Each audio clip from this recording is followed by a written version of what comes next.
Remember your woman? You want to start? Oh, yeah, you can call it out. You can read it. Get to Stephen up.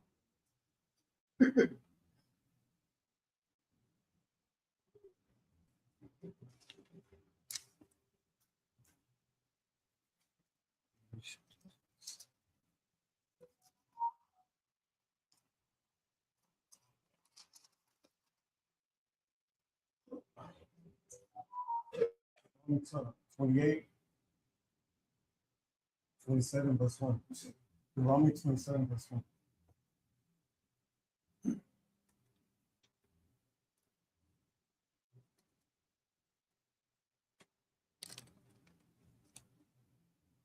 Say 28, 27. What?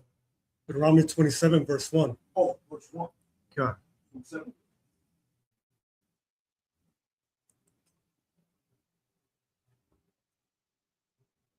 Ready?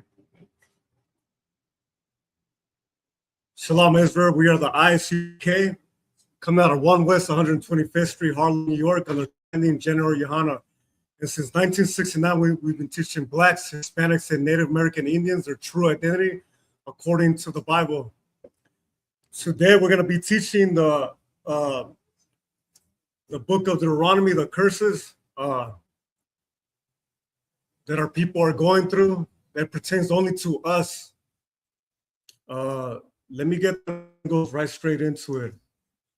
God. This is the book of Deuteronomy, chapter 27, verse 1.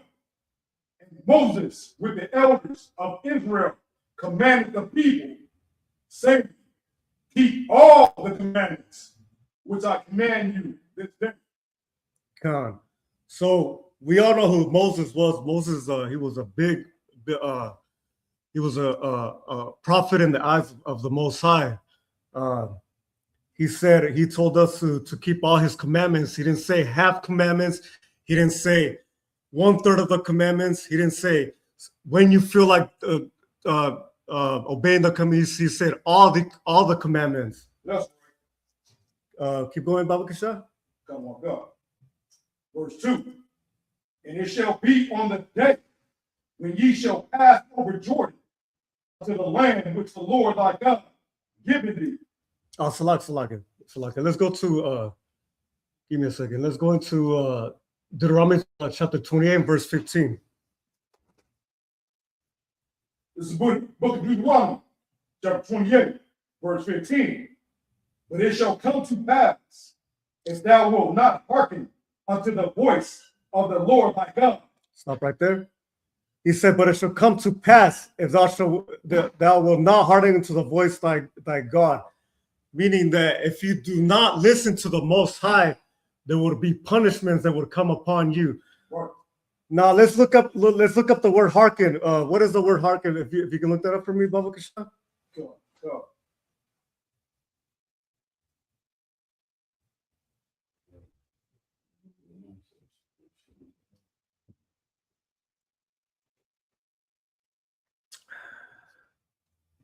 All right. The word hearken is a literary verb that means to listen attentively, give heed, or pay close attention to what is being said. See, the Lord is telling us to obey him. He's not telling us to halfway obey us, to obey him. He's telling us to fully obey him. Right. Let's go to the next verse. Keep reading. Keep reading. Yeah.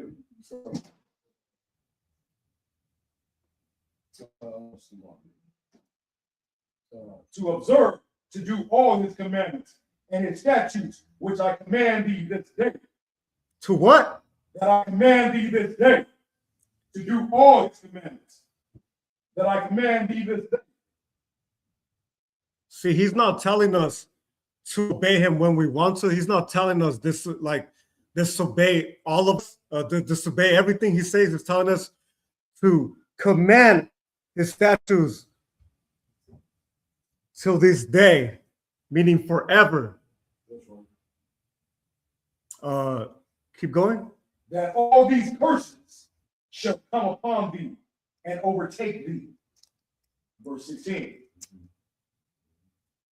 Stop right there, Baba Kishore. He said, this curses shall come upon thee and overtake thee, meaning that certain things will happen to us. We all know that blacks, Hispanics, and Native American Indians have been going through trauma, slavery, cops shooting us on the streets for no reason. Look what has happened to the Judite brothers. You know, their lights are out, they get pulled over, they get shot right there next to their wife. That's a curse from the Most High.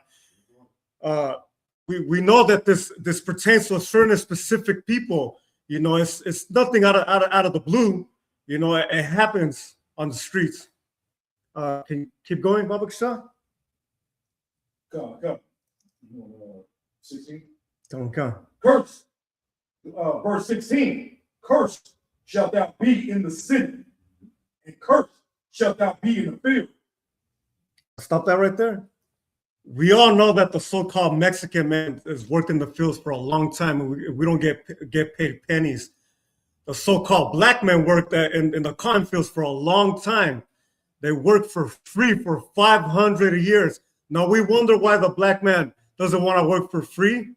You know, many of these curses came upon us, and this happened. This was told to us thousands of years ago before it took place, Right. which the scriptures do not lie. Now, these curses have been happening to us for this long. Like, why won't we understand this? I mean, it only happens to us. So I can go ahead, keep reading. Verse 17. Cursed shall be thy basket and thy store. Verse 18. Verse 18. Let me get Deuteronomy 28, verse 32. God. This is the book of Deuteronomy, chapter 28, verse 32. Thy sons and thy daughters shall be given unto another people, and thine eyes shall look and fail with longing for them all the day long. There shall be no might in thine hand. Stop that right there. We all know what has happened to us with the deportation going on, the ICE and all that. Even like about 100 years ago, you know, our kids were given into boarding schools. A Catholic church took our kids, you know, humiliated our children, raped our children, humiliated our people. Right. Nothing new under the sun, you know. Today now they're doing the same thing with the ICE police. You know, taking our kids away, giving them to detention centers, giving us little blankets, aluminum blankets, you know. How's a kid supposed to stay warm? Aluminum blanket. Think about that, for a minute. You know, our people are destroyed. You know, this curse only fit us. No way around. Let me get that Deuteronomy 28, verse 48 and 50. God. This is the book of Deuteronomy, chapter 28, verse 48. Therefore shalt thou serve thine enemies, which the Lord shall send against thee in hunger, and in thirst, and in nakedness, and in want of all things. And he shall put a yoke of iron upon thy neck until he have destroyed thee. Verse 49. Stop that right there, Brother Bashir.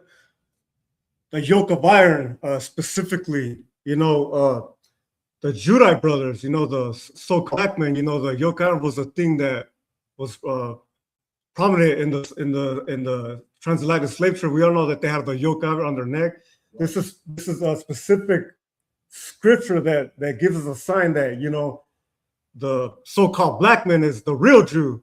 You know what I mean? This curse fits us. You know, there's no way around it. Keep reading. God. Verse 49. The Lord shall bring a nation against thee from far, from the end of the earth, as swift as the eagle fly, a nation whose tongue thou shalt not understand. Now we all know, if we go back to 1492, if you read history, right? We know that the Spaniard came here in 1492, Right. raped, robbed, and pillaged our people.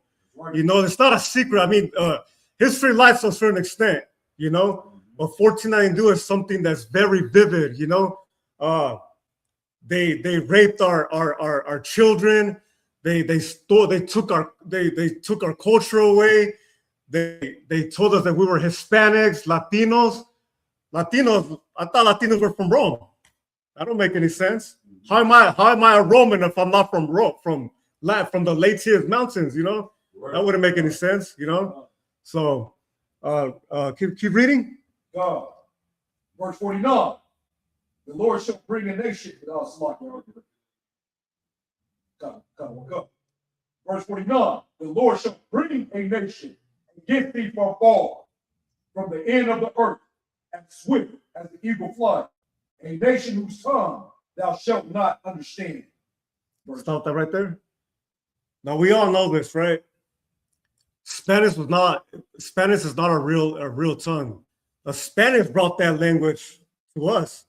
As a matter of fact, that language was beat down to us, to the grave, to the point where we call each other Latinos, Hispanics, etc. You know what I mean?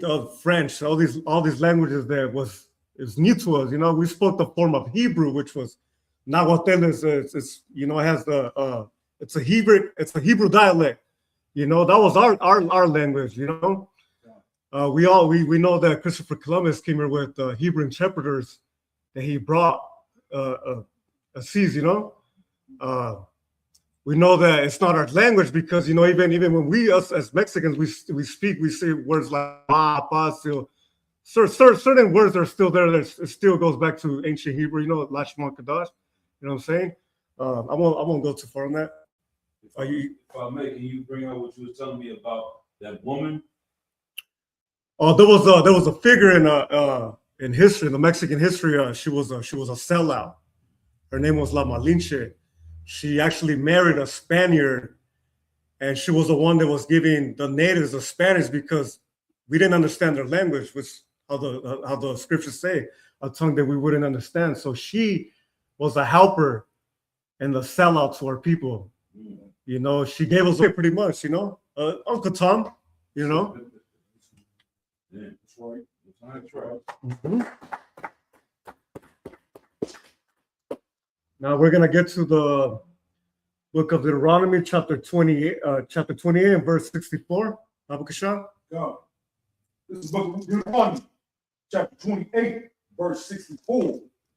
And the Lord shall scatter thee among all people, from the one end of the earth even unto the other. And there thou shalt serve other gods, which neither thou nor thy fathers have known, even wood and stone.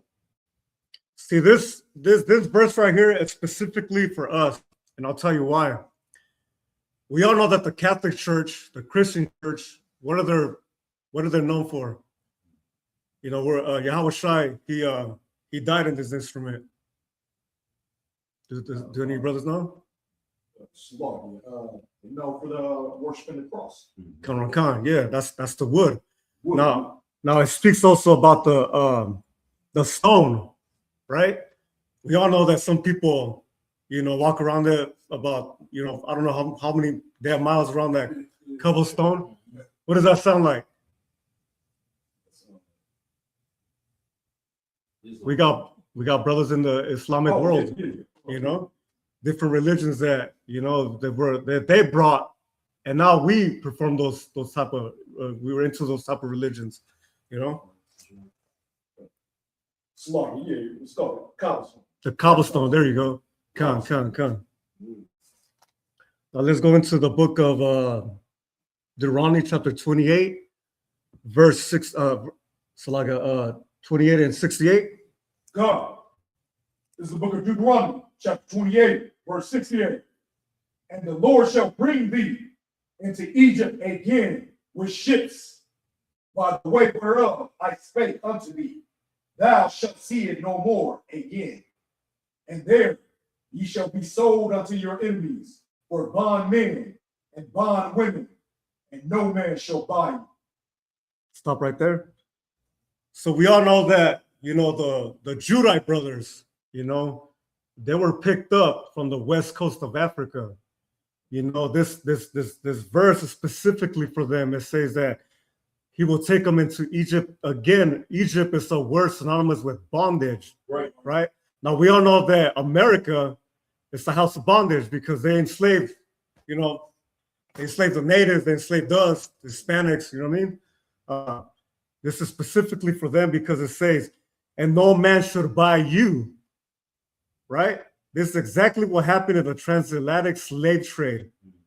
You know, like I said, sometimes history lies, sometimes history is true, but this is a specific one for the so-called black man. So I would say Egypt is another a word too for like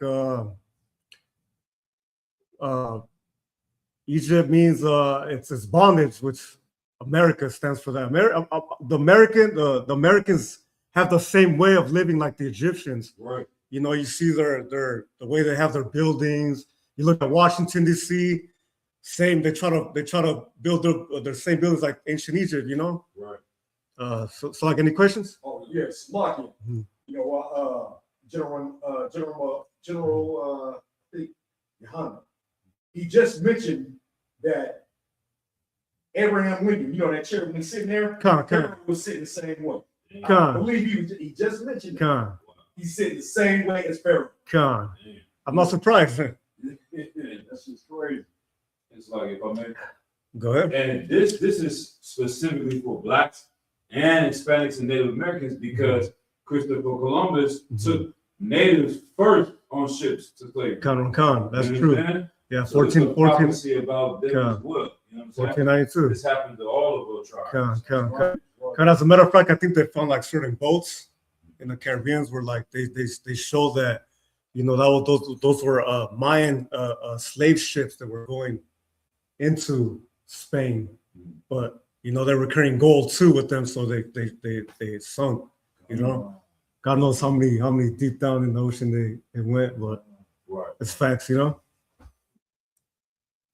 Anything else you want to say, please? La sir. On Christ.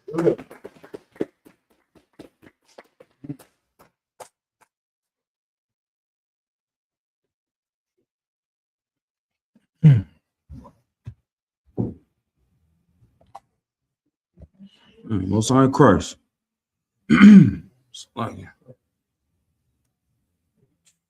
Let's go ahead, get it in, man. You know what I'm saying? We're gonna reset, man. Barakatah Yahweh Shai, brother Officer Matam Yah, man. Holding it down. Water. First class, all right? Right. Yeah, excellent. Tonight's topic, we're gonna get straight into it. Tonight's topic is fear kills faith. You understand? You need your support. Fear kills faith. All right. That's the tool that Satan has always used in order to dominate the children of Israel, to dominate the world, the planet. You understand? And the thing that separates us from these other nations is our faith. The miracles that have been worked throughout the Bible, the thing that stopped them from happening certain times was the fear. All right. So we got to conquer that demon in the truth. You know what I'm saying? Which our brothers are doing an excellent job. So we can go out and give that courage to our people, our nation. You understand? Because give me this precept. Let's go to the book of Proverbs, chapter 9 and verse 10.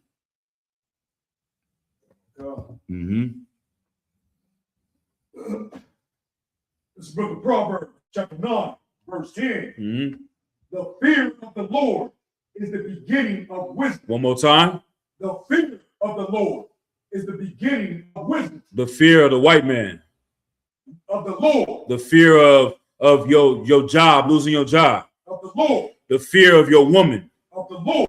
The fear of your children. Of the Lord. One more time from the top, all the way. The fear of the Lord. Beginning of wisdom. Wisdom. You want to gain wisdom? You want to have knowledge and understanding? We the Israelite school of UPK, right? That's right. Right? What does knowledge mean if you can't apply it? That's what wisdom is. When you're able to apply the knowledge that you're taking in. You can go to school all day. You can get 100 degrees. Somebody, Alexa, you working? Alexa, you working? Okay, she ain't working. Y'all know who has the most degrees in America? Which group? Go ahead. The white man. La. Oh shit. Gotta be the Asian man. La. Who has the most college degrees as a group? I would say Black, Hispanic, Indians. It's close, but it's a specific group. Let me see. I'll tell y'all. Let's see. So, okay. I believe it says, I heard it was Black women. You understand? Really? Let me think. Let me see if I can find that. Let me see. Let me see. Where's that? Black women are among the most educated demographics in America. They consistently outpace other groups, earning nearly 2/3 of all college and advanced degrees awarded to Black students. Bachelor degrees, around 38% of young Black women hold a bachelor's degree, a massive jump from 14% three decades ago. Advanced degrees, Black women earn approximately 71.5% of all master's degrees and nearly 66% of all doctoral, medical, and dental degrees awarded to Black students. All right.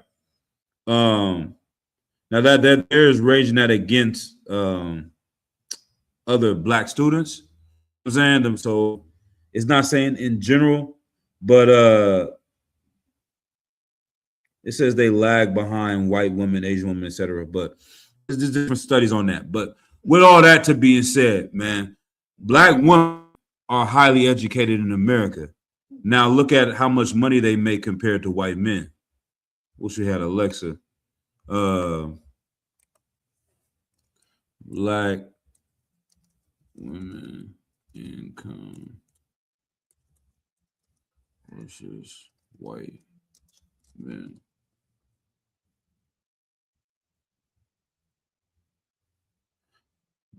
Nationally, Black women working full-time year-round earn approximately 64 to 69 cents for every dollar earned by white men, experiencing significant wage gap driven by compounding effects of both gender and race. All right. Black women's median annual earnings sit around 44,000 to 50,000, whereas white men's median earnings generally exceed 70,000. The double gap. All right. So what is that telling you, man? What is that telling you? On topic, on the verse. Smart. I believe Black women make more than Black men. I don't think so either. You don't think so? No, I don't think so. I think Black men make more than it. Hey, can somebody lower this camera? Can you lower that camera up?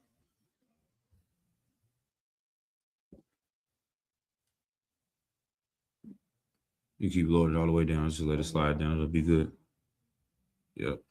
Well, let me see. So like, yeah, that's the why. All right. Read it again from the top on the verse. Come on. Mm-hmm. It's book of Proverbs, chapter 9, verse 10. Mm-hmm. The fear of the Lord is the beginning of wisdom. Right. So what does that say about our sisters?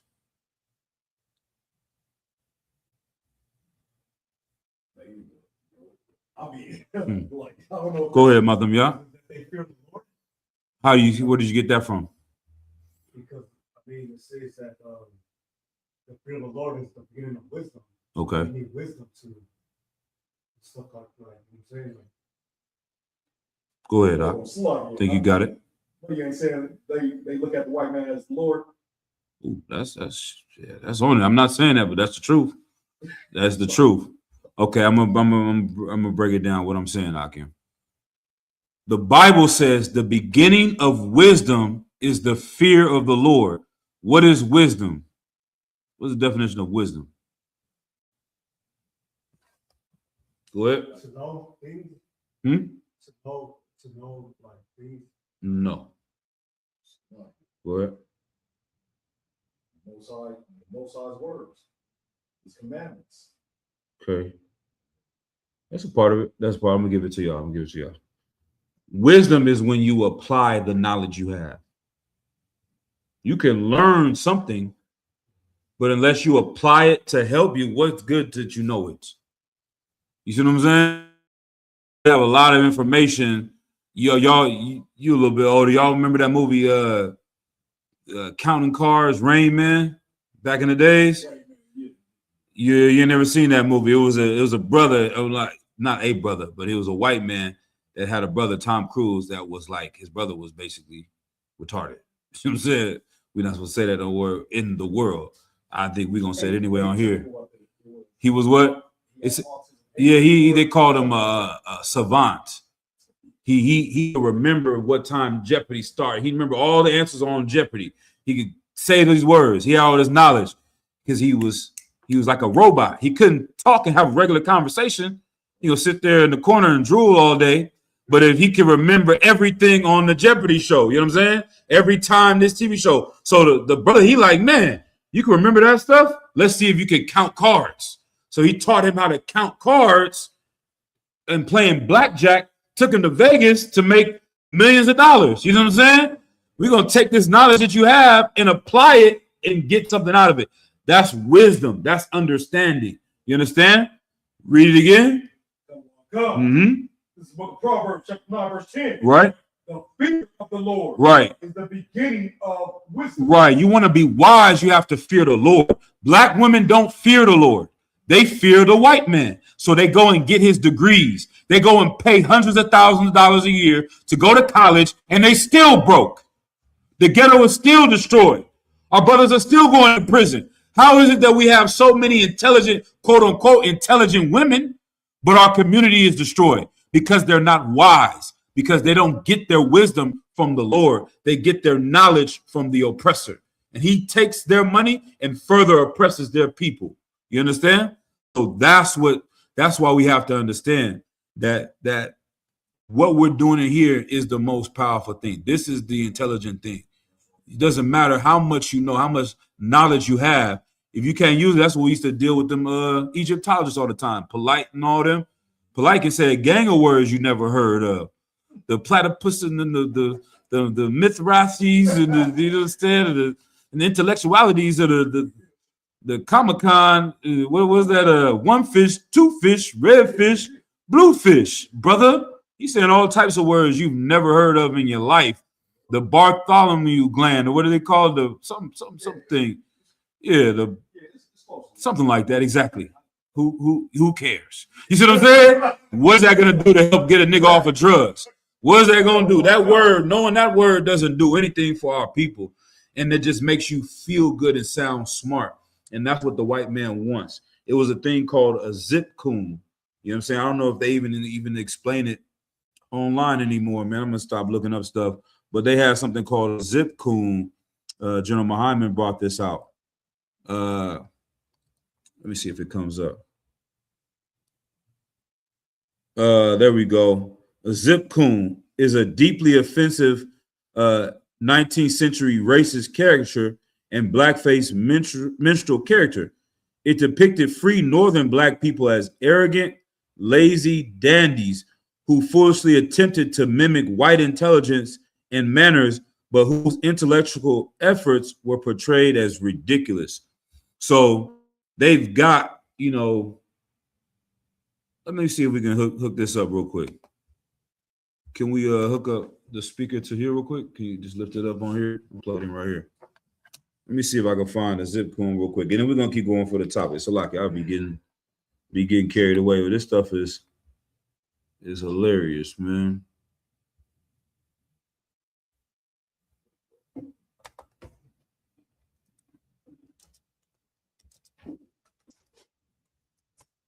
Let's see. Let's see what we got. And then let's see if the audio is gonna come out. Change it to auxiliary.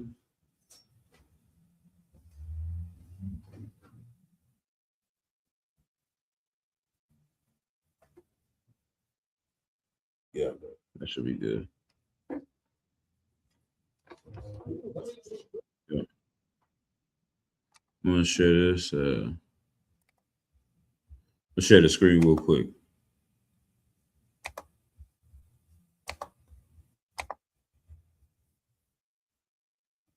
Scholar, old Zip Coon, he's a learned scholar. Old Zip Coon, he's a learned scholar. Sings possum up a gum tree and Cooney in the holler. Possum up a gum tree, Cooney on a stump. Possum up a gum tree, Cooney on a stump. Possum up a gum tree, Cooney on a stump. Then over double trouble, Zip Coon will jump. Oh. Hold on. Let me see if they got any footage of one. Here we go. There we go. Let me see. This is one of them.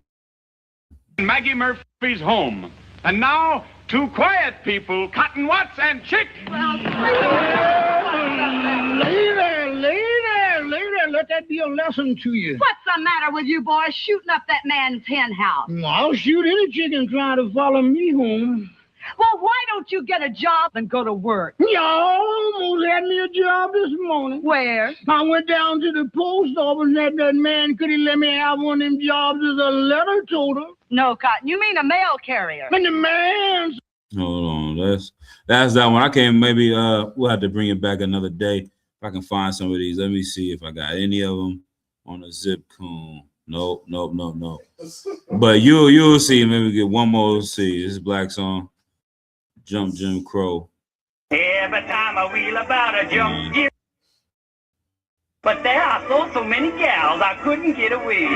Wheel about and turn about and you just know. But all right, I'm just gonna X this one out. But if you would watch videos of the Zip Coon and how he was acting, he would try to sound highly intelligent, but he was dumb as hell. That's all it is. You know what I mean? If you look at Brother Polite and hear his conversation, it's a perfect example. A lot of them cats is 5%ers and they talk all the stars and the moon and what's the mathematics. They say all these words. You can't understand what the hell they're talking about. It sounds good to a dumb broad or somebody that's smoking weed, but none of that knowledge is helping them or our people. You know what I mean? And that's why we have to have a fear of the Lord in order to become wise. I may not have a whole, big vocabulary, but the things that we say in the truth, that matters. That's wisdom, because we can use this information to heal our people. All right. Let's go to the book of Matthew, chapter 6 and verse 24. The thing is, fear kills our faith. If you are in fear, then it stops you from moving forward and doing what the Lord made you to do, what he created us to do.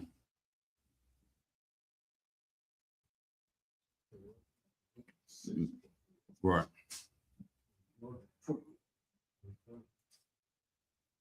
This is the book of Matthew, chapter 6, verse 24. Mm-hmm. No man can serve two masters. No man can what? No man can serve two masters. Keep going. For either he will hate the one and love the other. Right.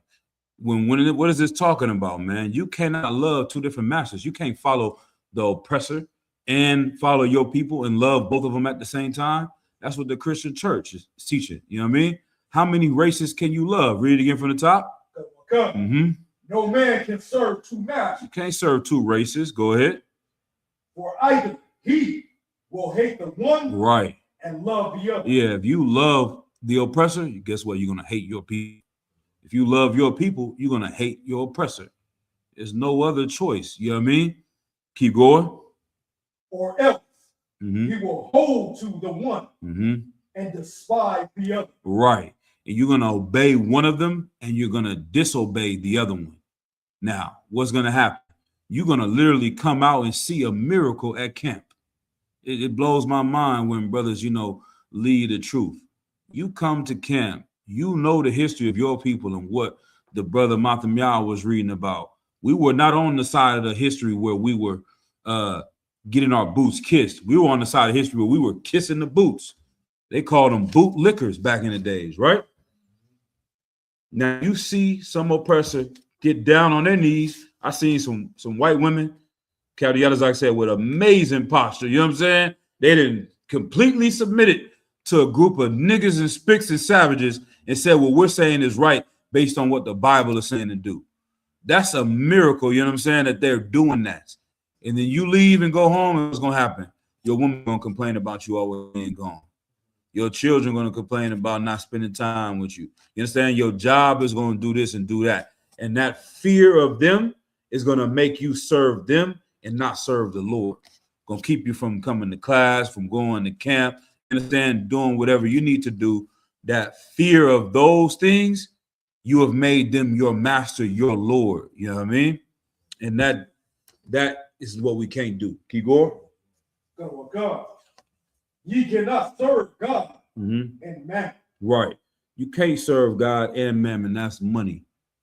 Half the time, the slavery is the big one, you know, that they use to get you away from the work of the Lord. Oh, man, I got to take a couple extra hours. You know, I can't come to camp this week. At the end of the week, you're going to get an extra $11 on your check. You know what I'm saying? Extra $10 after taxes. They're going to tax you more because you work more. You're going to take away more money. And you know what? I'll send you the $10. I'll send you 15 just because. You know what I'm saying? Like we're not saying don't get money.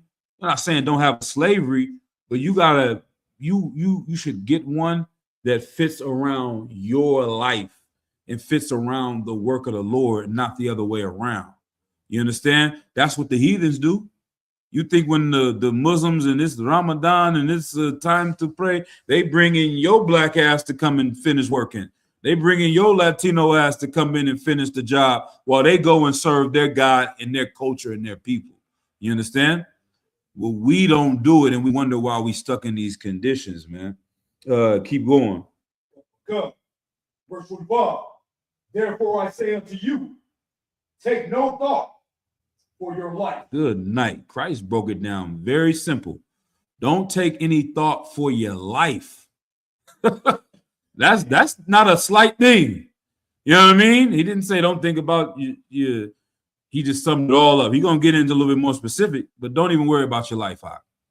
You do that, then you on the right path. Keep going. Go. What ye shall eat, or what ye shall drink, nor yet for your body. What ye shall put on is not the life. Is not the life more than meat, and the body than raiment. Right. Like, what are you worrying about this? You worrying about that? Isn't your life more than food and clothes? Do you think we was put on? I seen a brother online. He was about to have a breakdown. Young black brother, man, probably 18, 19.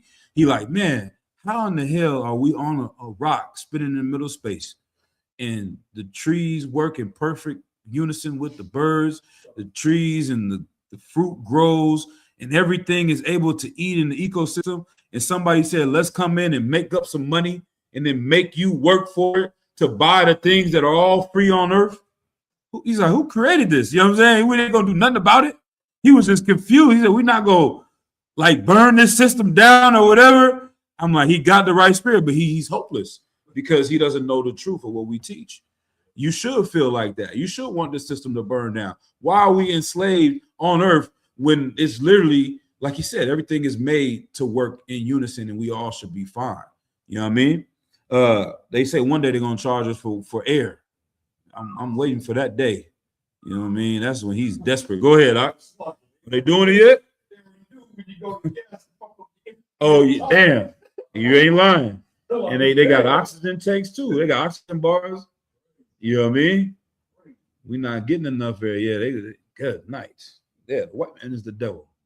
You know what I mean? There's no other way around it, man. So what do you think? We just put on a rock to work at Amazon your whole goddamn life?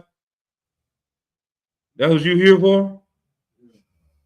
You put on this earth The Lord, you didn't survive through 2,000, 3,000 years of oppression, 4,000 years of captivities to get here and cut somebody's grass. That's what your life is for?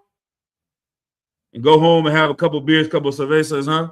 And that's it, huh? A little bit of cider, you good, huh? While your people is destroyed, man. That's not what you was made for. That's not what the Lord made you for.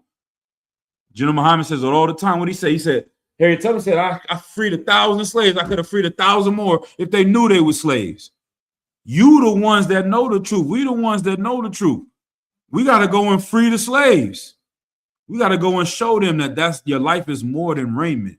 Keep going.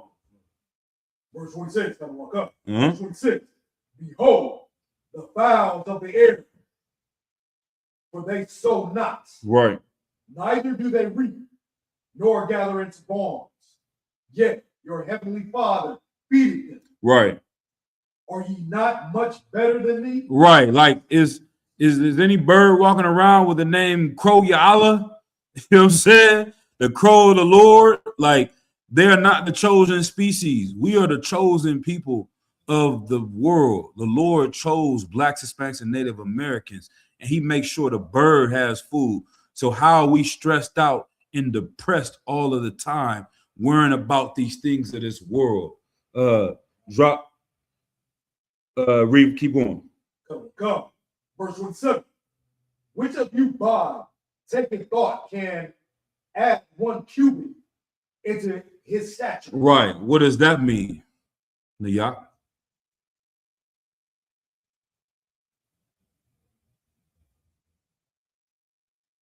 Hey, One cubit was slaughter, sir. Mhm. Cubit is that's a measure, right? So what can you which of you can take can add to your stature, to your stature represents your might, I guess you could say. Your wealth. Right.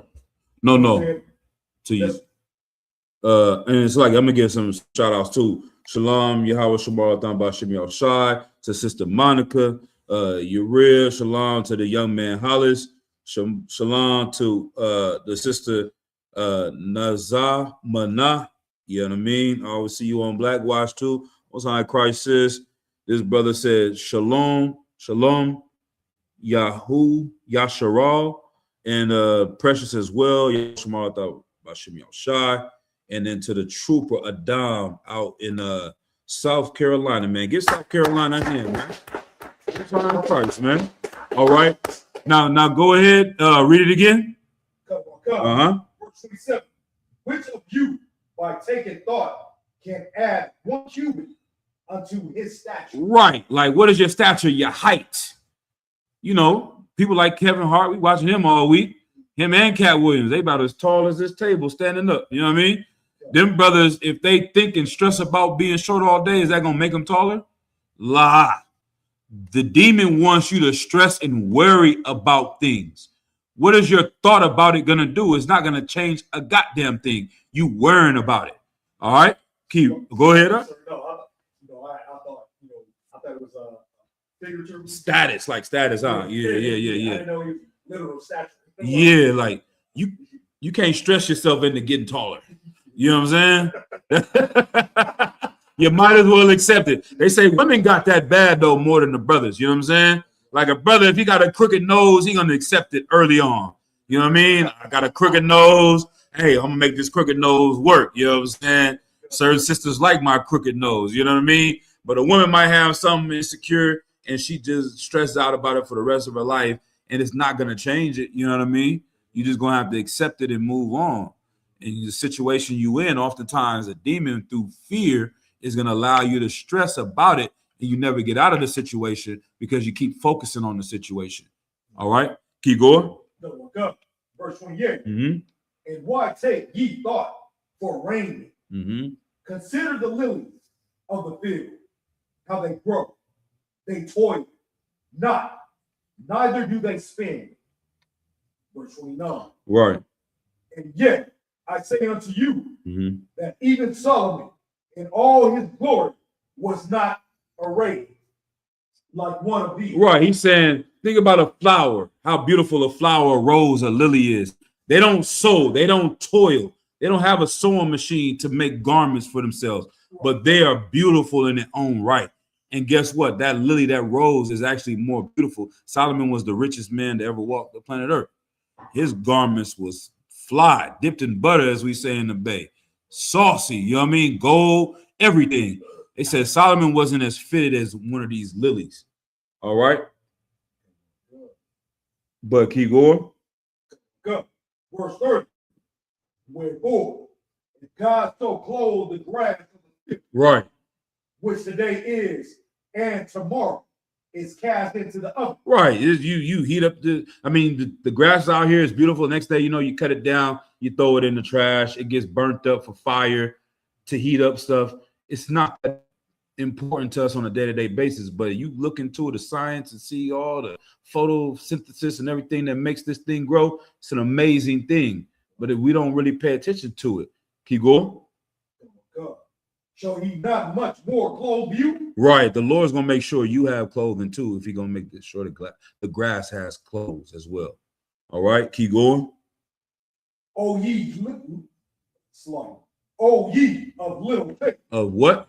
Of little faith. Right. Christ said, if you had the faith of a mustard seed, how big is a mustard seed? A little sesame seed on the bun. He said you could move mountains, man. So the disciples was always coming into problems over and over and over again. He was checking them because they're seeing miracles. They walking day to day, seeing a miracle right in front of their eyes, seeing them heal people from the dead, raise people, you know what I'm saying? Feed people, all these things, turn water into wine, walk on water, but they lost faith and they didn't. Lazarus is the biggest one. He rose in from the dead. He didn't even follow Christ. You know what I'm saying? But we do the same thing to this day. Like I said, we see miracles all the time in the UPK, and then you lose your job and now you're stressed out. You understand?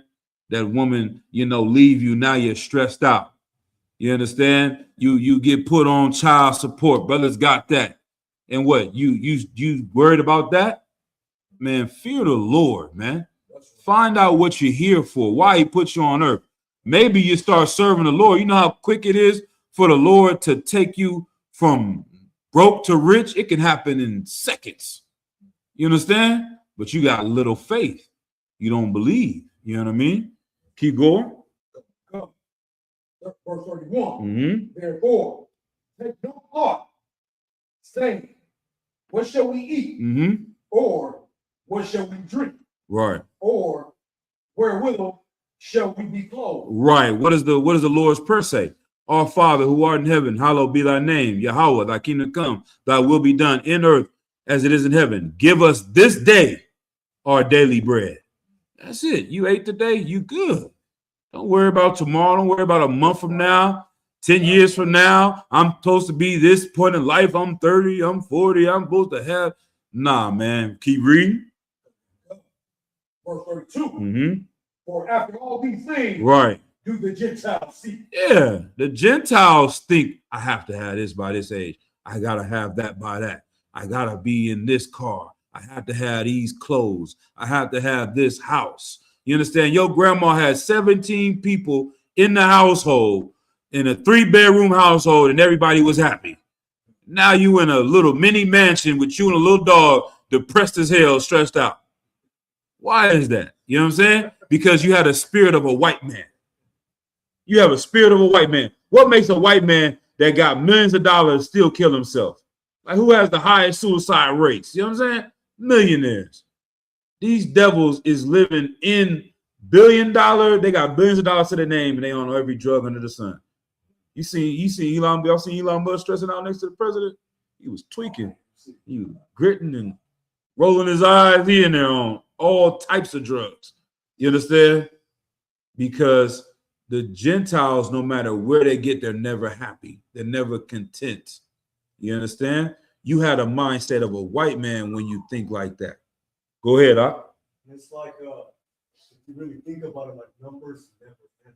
Right. It's like the more they get, the more they want. They're never satisfied. Right. What? Give me that precept, matter of fact. What's the precept, Nia? Satisfied? Mm-hmm.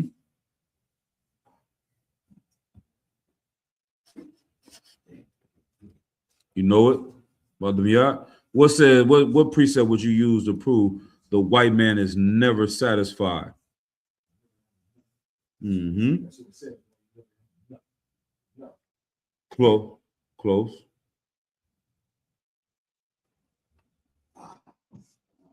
I got it. Go ahead and read.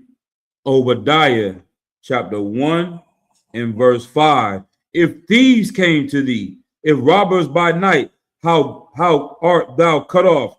Would they not have stolen till they had enough? If the grape gatherers came to thee, would they not leave some grapes?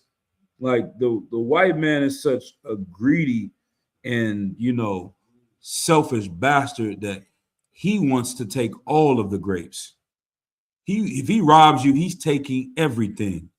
He's not taking things that he needs. I always talk about it with the Aztecs. They took so much gold, like the brother was saying, the ships was sinking in the ocean. People still go on missions to this day to find gold in the ocean because they were willing to die to take all of the gold with them. You know what I'm saying? To their own death. How greedy can you be? It's like the movies, Willy Wonka, when you just eating and eating and eating until you just blow up. You know what I mean? It's like somebody that come in and rob the bank. You didn't go inside and rob the bank. They like, hey, we got $4 million. We got $40 million in the car. He like, nah, bring some more in here. Bring some more. They like, we gotta go. We gotta know. Let's get out of here. The police is coming. Alarm. Damn that. Put some more in here. So much money, you can't even see out the glass. You just drive and try to look out the window. Money flying all over the place. You boom, crash, flip, die. You know what I'm saying? That's the white man. That's America. That's Donald Trump. You know what I'm saying? They have everything, but we hate Latinos. So guess what? We got to treat them like animals. We got to put them in cages. We have everything. But you know what? If they arrest somebody, officer, push his head against the car. Don't be nice. Rough him up. Why you got to do that? What are y'all mad at us for? Commander Yana said it the other day on Black Watch. He was like, the North Koreans is going to war with America. The Chinese hate America. The Russians, the Arabs bomb 9/11. Why y'all hate niggas so much? What do we do to y'all? Even the things that they say we do, what do they say that we do all the time that white people don't like us? What is it that they say they don't like about black people? Steal, Yep. kill, Yep. Basically, yep. Issachar, chick, and us. Right. What Clinton called us super predators. Right. Rapists. Right. Trump said that shit. Yep. They say we kill, that's the main, and steal. You know what I'm saying? Like, even in that, right? The reason why we're killing and stealing is because of the conditions they put us in and the things they took away from us. Right. So if they was at least straight up, they would say, niggas steal a lot, or even though we don't compare to them. Let's just say they were saying steal a lot. They kill each other. The reason why we do it is because of what y'all have done. Why would y'all not help us and try to assist us to get away from that instead of just being like, we need to treat you rougher and more like animals because we need to keep our foot on your neck until you die, like George Floyd. Go ahead. And it's like they say that shit, right? Right. It's like that shit didn't exist on this side of the world until they came over here. Right. We had to learn that shit from them. Right. You know what I'm saying? Like, that's the only way I can see it, you know? Exactly. And give them a hand. You know what I mean? That's, once again, they use the power of money to instill fear into you. So now that you have to have these things and you're always chasing after them in order to survive. And that fear, they want to put themselves in the position of the Lord. You see what I'm saying? That's why they say fear is the beginning of wisdom. If you don't fear the Lord and you fear me, then what does that mean? I am who? If you don't fear the Lord, the God, the Most High God, and you fear the white man, who has he become? You'll go ahead. And what else? Another word. There you go. Both of y'all in.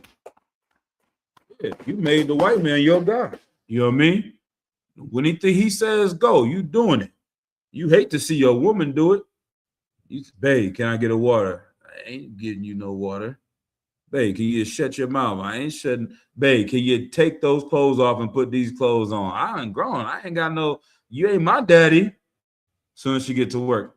Hey, Shaniqua, your skirt is a little high. We're gonna need you to wear a black skirt, put on these shoes. And yes, sir. she gonna instantly do whatever he tell her to do. Hey, yeah, you're 5 minutes late. We need you here at 10 o'clock. You know what? 10:45 is on time. 10 o'clock, 11 o'clock, you're late. You understand? 10:05, you're getting a write-up.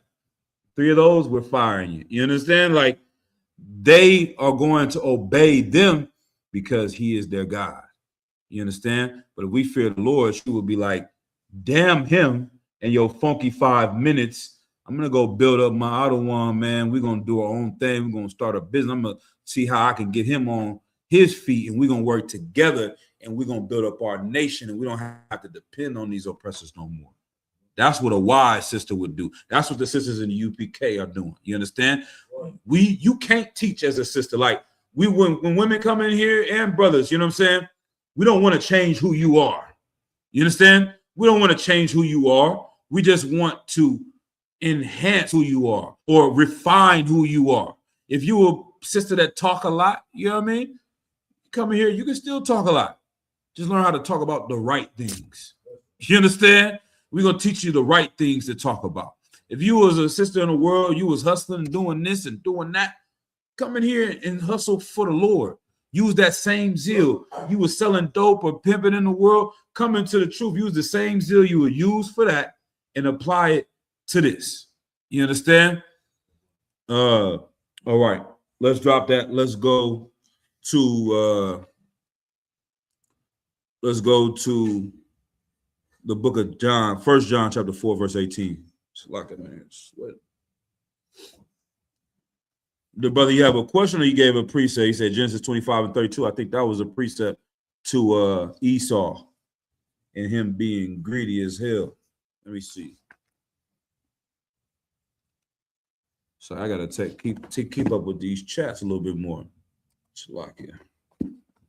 Share this on the screen. Genesis 25 and 32. Might have been a good precept as well. Genesis 25, 32. Yeah. Yep. Go ahead. This is the book of Genesis. This is the book of Genesis, chapter 25, verse 32. And Esau said, behold, I am at the point to die, and what profit shall this birthright do to me? Verse 33. And Jacob said, swear to me this day. And he sware unto him. Right. And he sold his birthright unto Jacob. Right. Verse 34. Uh-huh. Then Jacob gave Esau bread and pottage of lentils. And he did eat and drink and rose up. Right. And went his way. Right. Exactly. Esau was so greedy and so, weak. He sold up his birthright just for some pottage.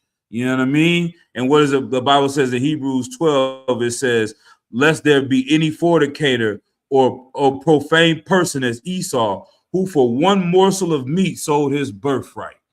That's how you know he wasn't going to die. You understand? White people say it to this day, huh? I'm dying out here. No, you're not. Shut up. You're not dying. They so extreme with their words and stuff. Mom, I'm freaking dying out here. I haven't ate anything. Take that Capri Sun and shut the hell up, Timmy. You're not hungry. You understand? You don't know what hungry is. Go ask a nigga what hungry is. Go ask a Hispanic, a Latino what hungry is. You understand? Our people know what that is. You don't know what that is. And that's the same spirit that their forefather had, Esau. But let's go to 1 John chapter 4, verse 18. How do you conquer fear? How do you fight against fear that the oppressor has always used against us? All right. This is the book of 1 John, chapter 4, verse 18. Uh-huh. There is no fear in love. There is what? There is no fear in love. There is no fear in love. Keep reading. But perfect love casts out fear. Yeah, perfect love casts out fear. You want to learn how to do something courageous, you got to love something. You want to learn how to be brave, you got to love something.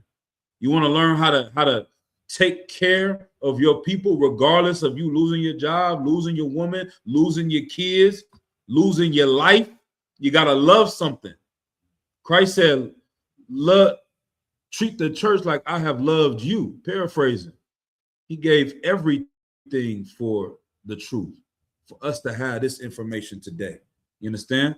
And they said, greater is our faith. They that saw, they were good, but greater is the ones that haven't seen and believe. That's us. We reading the book from 2,000 years ago, and you understand, changing our lives off of what was written back then because of what we reading right now. That's an amazing amount of faith that brothers in the UPK have, man. This is something that should be commended. You know what I mean? Like the same way when white people, they go into the NBA game and they say, we have 10 veterans in the room.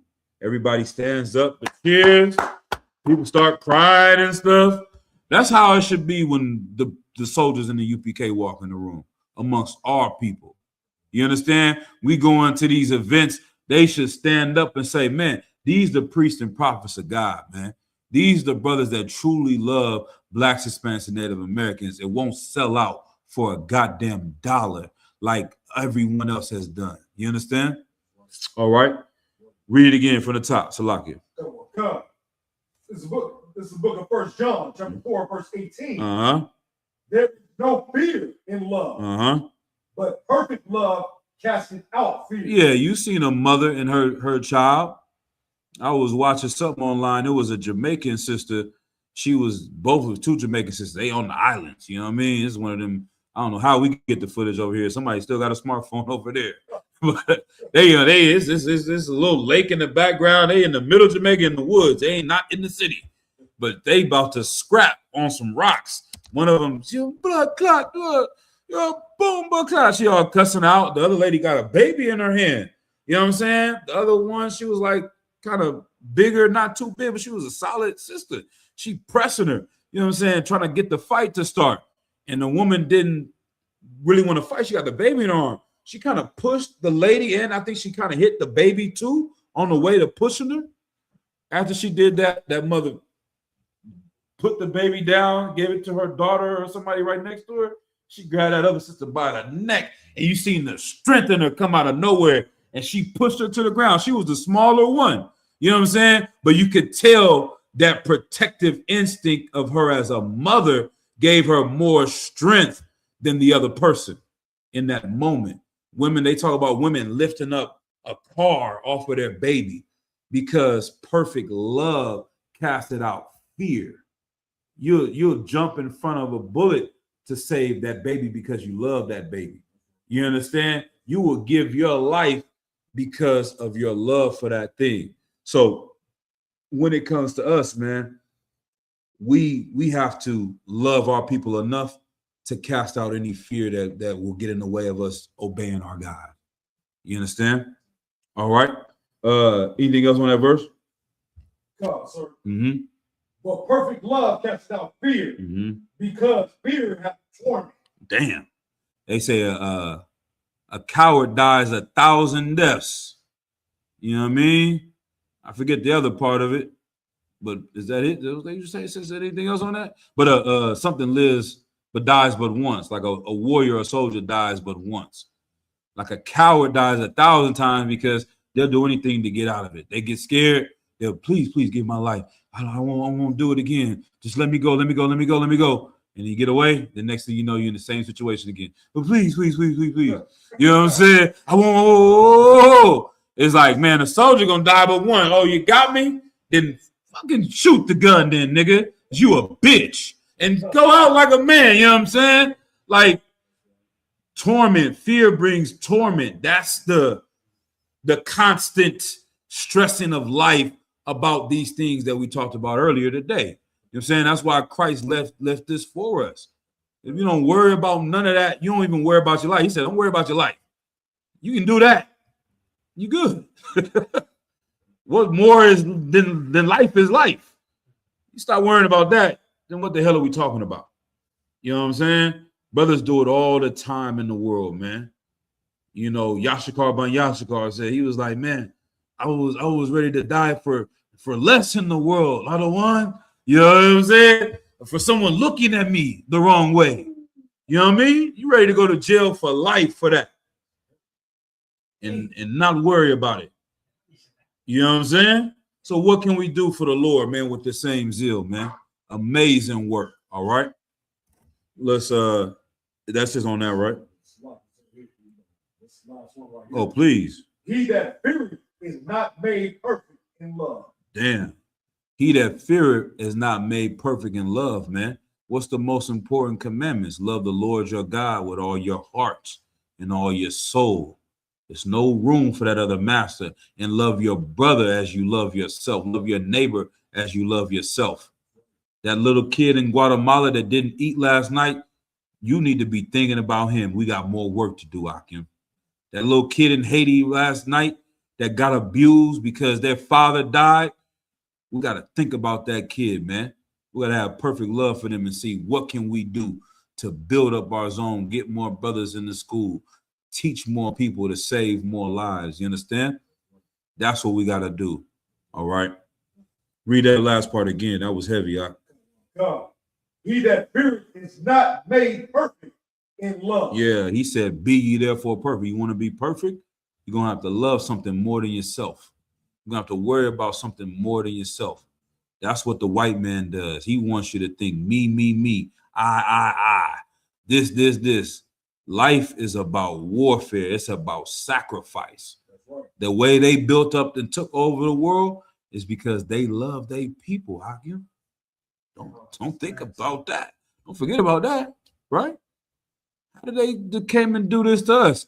Because they were like, 400 years from now, I want my children to be living in mansions. I'll kill every last nigga, spick, savage, scalp them, whatever I gotta do. So my kids and grandkids can have a better life. Go ahead, Doc. Because when white girl, white people's missing, they bring all the helicopters off. Damn. They bring the best fight on this shit. Right. You know? They love their people. They love the people for sure. You know what I mean? They don't want you to touch one lily white hair on her head. You know what I'm saying? They had to call it an Amber Alert after a little white girl. They tried to make an Ebony Alert. It sounds something like Slovakia. Something y'all brothers don't know nothing about. It sounds like something lawful to be watching. Ebony Alert. What the hell is that? Why they call it that? You Google Ebony Alert, it's about to be some porno pop up on your phone. You Google Ebony Alert, the damn twerking about to show up on your phone, man. What the hell? Amber Alert. They got a nice little Amber. Let's help Amber. Ebony Alert sound like stripper songs about to start popping out the sky and stuff. You know what I mean? Come on, man. They don't give a damn about no black girl missing. They don't give a damn about no Native American girl missing. You understand? They constantly show you that they love their people more than anyone else. As soon as we say we love our people first, we become a hate group. That's evil as hell, man. All right, let's go to the next verse. If y'all got any questions online, so like if y'all had any questions too, I didn't ask that at the beginning. Let's keep going. It seems important. I wasn't calling it, but if you see some, I'm gonna get there with y'all.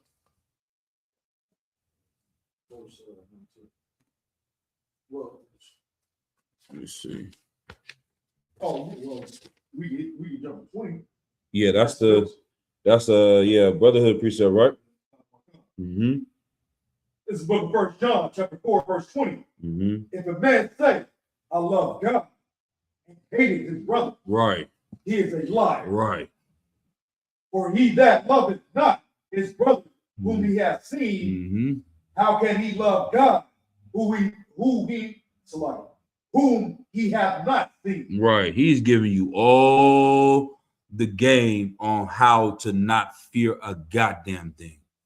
You understand? What do I mean by that? You loving your brother who you have seen is how you love the Lord. You understand? And having brotherhood is what we say is the same thing, having love for one another. That brotherhood is going to allow you to say, okay, I'm tired, but let me keep going. You understand? I'm going through this, but let me keep going. I remember we were on a trip. I was young in the trip. I was just like, I might have been just an officer, a 50. I think I got raised up to a 500 that weekend. We was out in Seattle, man, with Captain Kwong. It was me and him riding. Yeah, the rental car. And we went out on a mission. Like I said, we was there. Let's say we got there Thursday night. We went and did certain things. Friday night, we went out with the brothers. We were doing this mission. Saturday, we had camp. We left camp, went back to the brother's house. We up all night till 5 in the morning. And let's say Sunday morning, let's say we did some more stuff. Then it was Sunday. We had some more stuff going on. It was like nonstop. You know what I mean? Every day we was doing something, going out on flyer campaigns, missions, interviews. Every day we were doing something, right? And then all night, since we don't be with the brothers, we drinking and up all night, chopping it up. We did that like 3 days in a row. And he said, yeah, I'm about to get on this plane, fly to LA, you know what I'm saying, to Southern California. I got to go to work as soon as I get off the plane. You know what I'm saying? He like, nigga, I land at 5. I start work at 8 o'clock in the morning. I'm like, damn, sir, how do you do it? How do you keep going? He said, man, I just keep thinking of y'all. You know what I'm saying? I just think of the brothers. You know what I'm saying? That's what keep me going. You know what I'm saying? And that was a powerful thing for me to hear early on, man. Get Captain Kwame my hand, man. Like, he said, I think of the brothers. You know what I mean? That's how you keep going. You got to constantly think about these things. Anything else that's trying to block you from doing what you need to do, you got to push that to the side, man. So you genuinely love your brothers, then that's how you show the Lord you love him. All right? All right, let's go to 2 Timothy chapter 1 and verse 7.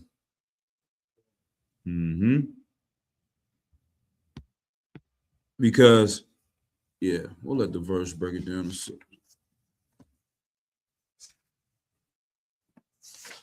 In the book of 2 Timothy chapter 1, verse 7. For God hath not given us the spirit of fear. Right. If the Lord didn't give us a spirit of fear, then who gave it to us? Devil. Exactly. Satan. You know what I mean? That's what makes us weak.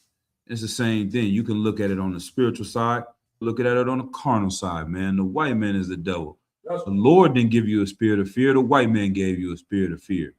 You understand? These cats didn't want to ruffle feathers or go against the oppressor because they were scared to lose their life.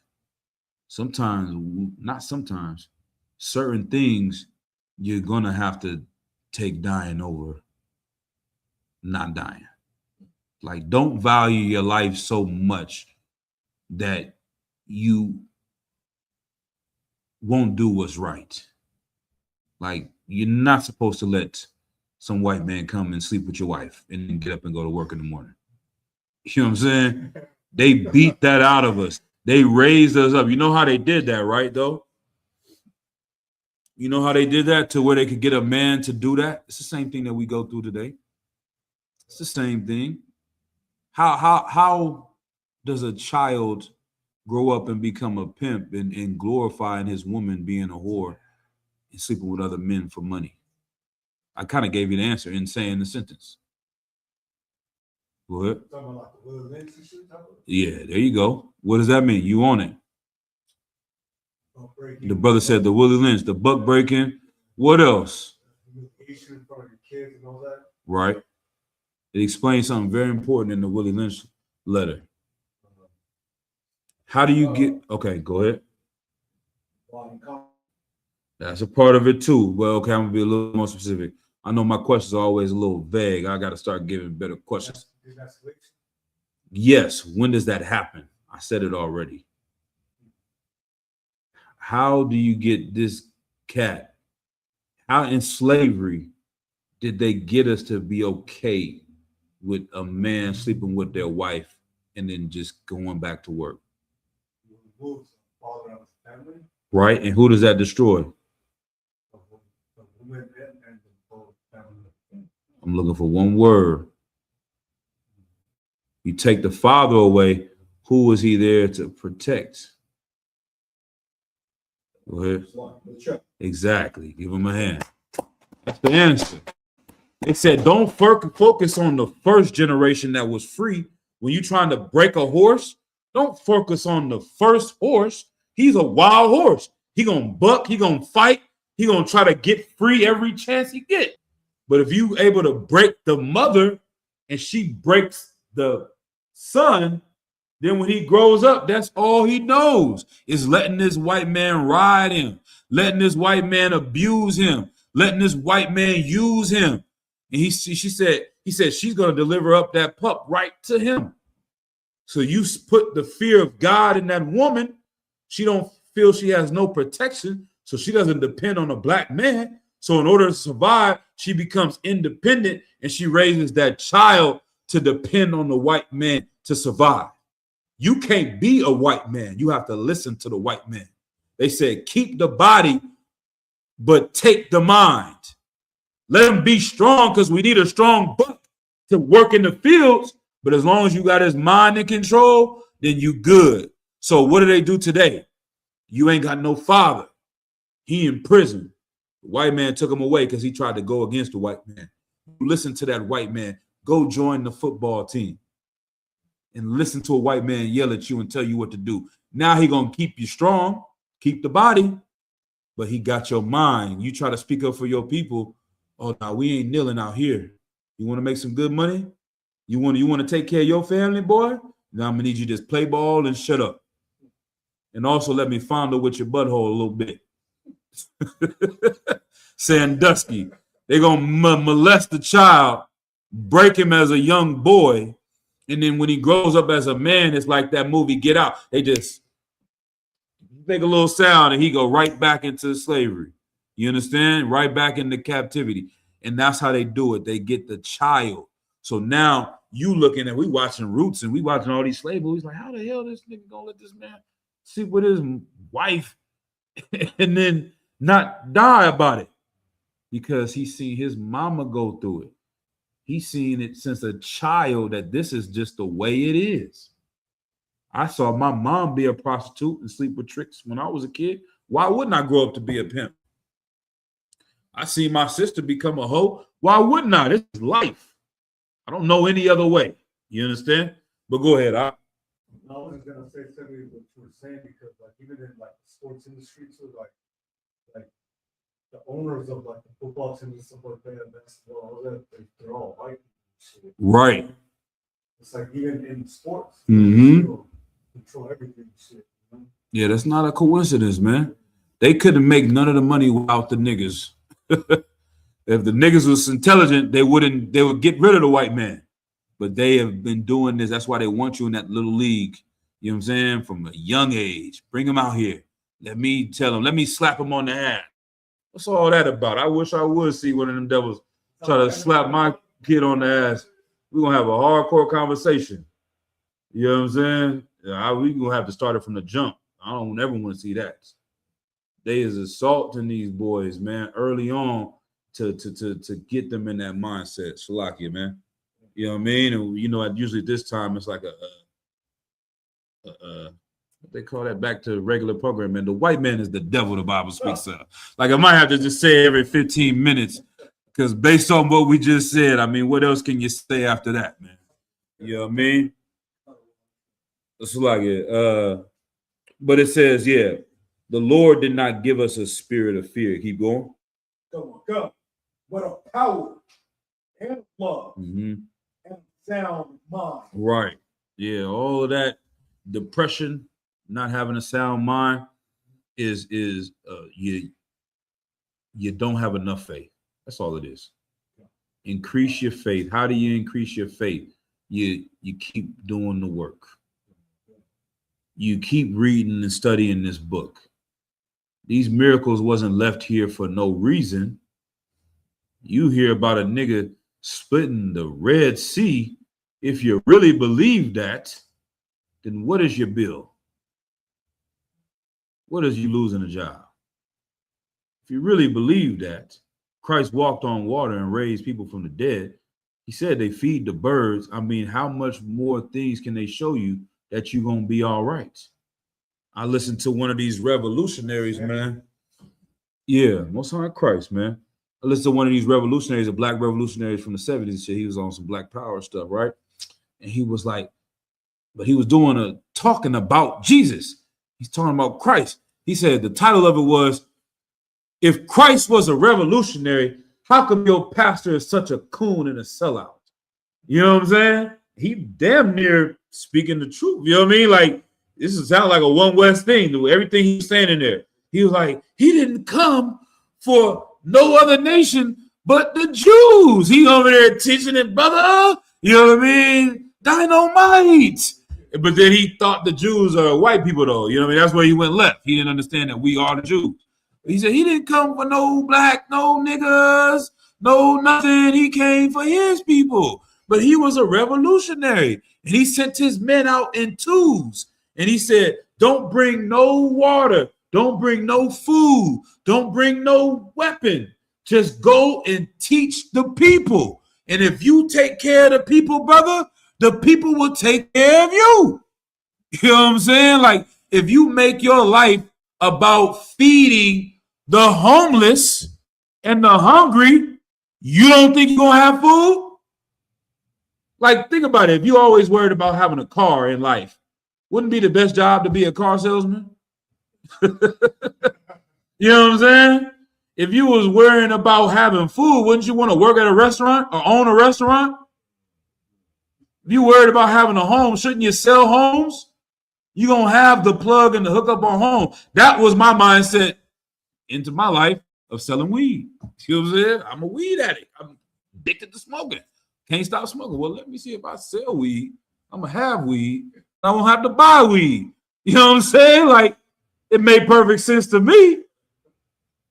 It's the same thing. If you make your life about helping other people, you don't think you're going to have help? It's that simple. You know what I mean? You make sure the homeless have a home. I bet you'll have a home too. You ain't going to go homeless. You didn't spend all your energy every day trying to see, okay, how are we going to get these people off the street? These people live in a tent by my house on the freeway. I should help them. Maybe I should wake up tomorrow and take some of my day and figure out how to get these people a home.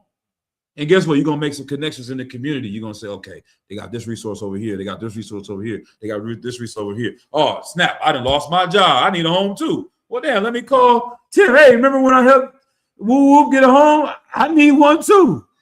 Oh yeah, for sure, man. I remember you did so much work, man. We definitely going to get you right into something nice tomorrow. You know what I'm saying? Like, you got to have that faith. You got to have that love, that power. And that's what's going to be able to give you the things that you need. All right, let's drop that. Let's go to Salakia. Boom, boom, boom, boom, boom. Got a few more precepts, Akim. Let's go to Ecclesiastes 30 and 21 in the Apocrypha. Yeah, man. This is once again, man. Y'all brothers, that's what keep me going, man. Y'all brothers, man, seeing y'all come up in this true strong, picking up the fight. You know what I mean? It's another Officer 5000 Shalad Yala out of New York. I remember calling him one time, or he gave me a call. I think I got, you know, I had got raised up, I think, to a 5,000, and he called me, man. He was just congratulating me. He's like, and Most High Christ, man, seeing y'all brothers come in the truth and get raised up and fighting this thing and doing this fight. He said, that keep me going. You know what I'm saying? When I might be fighting or dealing with something, it's like you in the midst of a fight and you get jumped. You know what I'm saying? This world trying to tear you down. Hey, hitting you over here, hitting you over there, hitting you over here. He said, one of your brothers or your partners come out of nowhere and start firing on niggas. And he said, now you get some strength. You know what I mean? You like, hold on. We in here. Let's go. And we fighting together. You know what I'm saying? That's y'all brothers, man. We in here. We in the library. You know what I mean? Open. There's nobody there. You know what I mean? We need a building. We can't pay for the building without brothers. You know what I'm saying? We can't. You see how it is in the library. We can't yell. We can't curse. We can't burn incense. You can't drink liquor. We was doing it. They kicking us out. They like, you guys are here saying your prayer on the Sabbath service. We trying to Abanawa, Shabbat Shemayah, Quadash. We doing the curses and death to the Edomite. Hey, we're gonna need you guys to calm it down. We're gonna, this is the last warning, Jamal. They call us by our slave names and all that because you got to request the library. They got to put the slave name down there. Hey, Marcus. It's the last warning, Marcus. If you guys come in here dressed like a biker gang, you understand, making noise, there's little kids in the next room. They're just trying to do math. Be quiet. You know what I'm saying? We had to go through these things, you know what I'm saying, to get to this point. And then y'all brothers start coming in, man, and y'all start fighting with us and warring with us and going to camps and teaching classes and doing stuff online and doing food programs. You know what I'm saying? Like, we in this fight together, it give us more strength to keep going. And we see the Lord waking up more men, man. Don't forget this, you know what I'm saying? Shout out to the young man, Hollis, man, if he's still online. Like I met this brother, it's a miracle of the Lord, you know what I'm saying? You can't tell me I can't believe in miracles, you know what I'm saying? How I met the brother and how quickly he came in and started locking in with the truth, right? With that being said, we prayed for these days. And y'all don't forget that. Y'all take that. You understand? Any brother around me, ICR, any other brothers I've been with, you know what I'm saying? Not as I done heard us talk about this. Captain Quan know about this. They all the men above us have told me the same thing. All right, go and pray for men to come into the school. Face the east. Christ said, if you pray for anything in my name, I shall give it to you. You understand?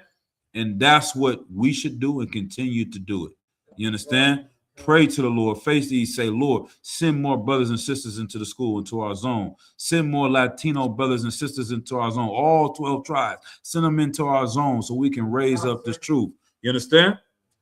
And that's the thing. I like, once again, I'm gonna say this and we're gonna keep moving to the precepts, but I remember hearing about these things. General Muhammad said it in class one time. He was like, that precept where they say Christ will give you anything, or the Lord will give you anything that you pray for in his name. Christian use that like a genie. Lord, I need a new job. You gonna give it to me.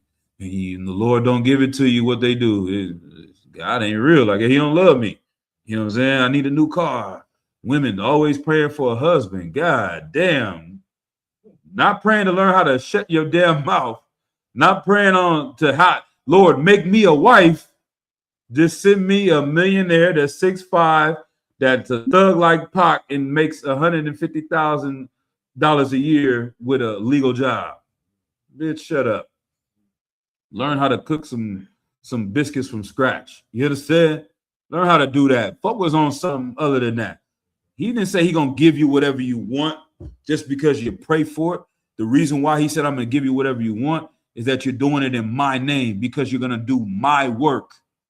You understand? You get an inheritance and they say, okay, this was in this person's name. Now you own it. You know what I mean? That's the same thing. We're going to the Lord and saying, this is what Christ would want us to do. Now, Lord, can you give it to us? And when I saw General Muhammad say that, you know what I mean? I'm like, damn, we were looking for a building for years, Akim. At least 3 years solid. You know what I mean? Me and Amawan, give Amawan a hand as well, man. That brother.